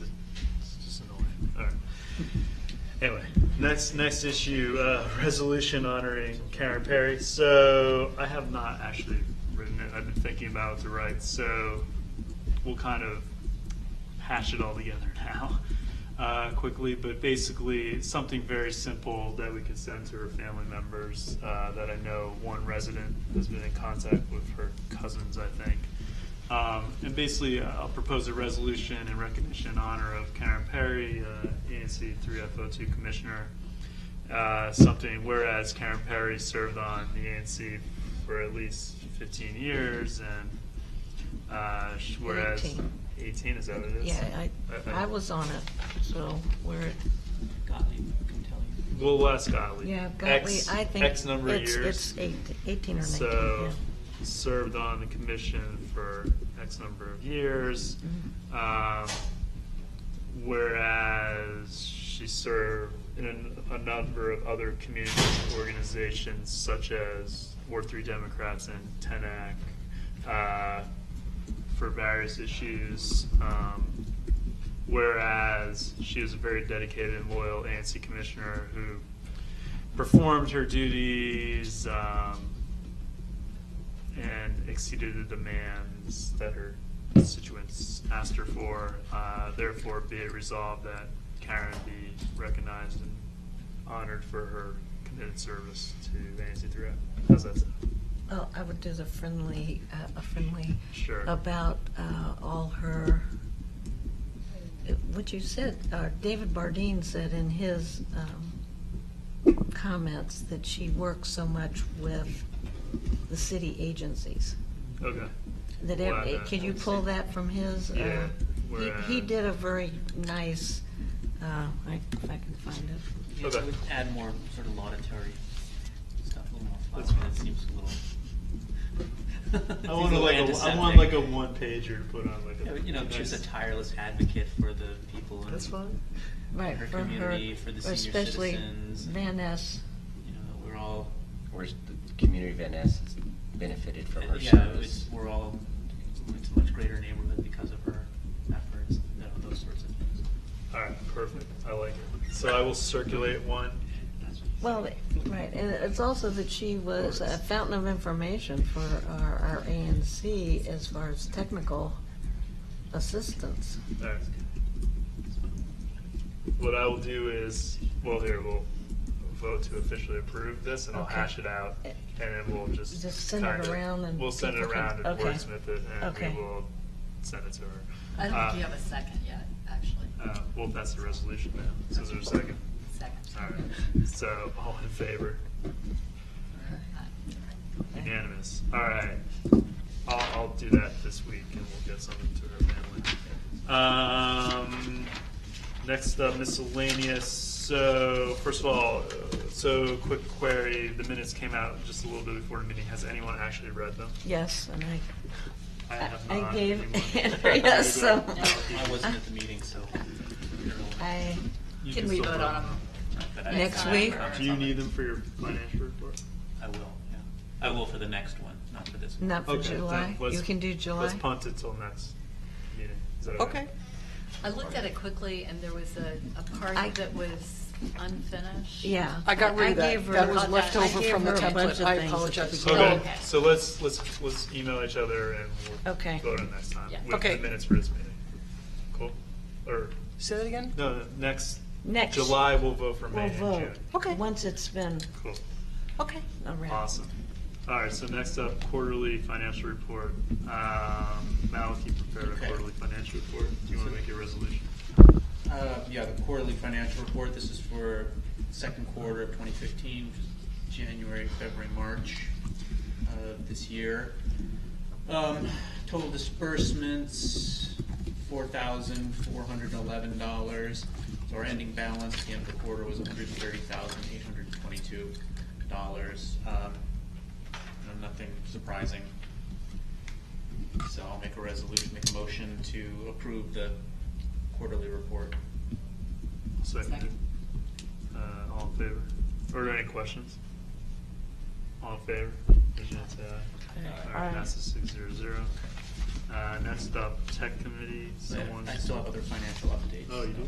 Yeah, so that was for the second quarter. We have our budget for this month through today. So our current balance is $129,981 in the bank. Gave you all the budget, so you can see where our money is going. We have received all of our district allotment up to this point, so we cleared all of the questions that they had about various things. You can see that on the top. And just in case it's not clear to people, so in our budget, we are assuming we would spend $60,815 this year. That's our total disbursements under the budget column. So in order to finance that, we would draw down our savings by $45,179 this year. That's line D, what I have labeled as transfers from savings account. Now this is important. We don't actually have a savings account. I tried to set one up because we have such a high balance. Turns out ANCs can't have money market accounts, and the savings accounts that we can have pay virtually no interest, and the administrative cost of setting it up was a huge hassle. So I have reversed that decision, and we need to record that in the minutes, that I'm telling you that we're not setting up a savings account. Didn't we sign papers for that? That was for the checking account. But we yeah, also signed one for the savings. We signed ones for a savings account, but that was for the money market. And then we were told we can't do a money market account, we have to do something different for a savings account. And the interest paid on a savings account is, I think 1/10 of 1%. what do we pay that basically? Yeah, pretty much. Very much. It's basically, it's not worth the hassle. So we're just going to have a checking? So we'll just have the checking account. We can't buy stock. We can't buy stock, we can't invest in bread first. Can't fund startup. Can't do startup, can't do operational costs. Why can't we have a money market?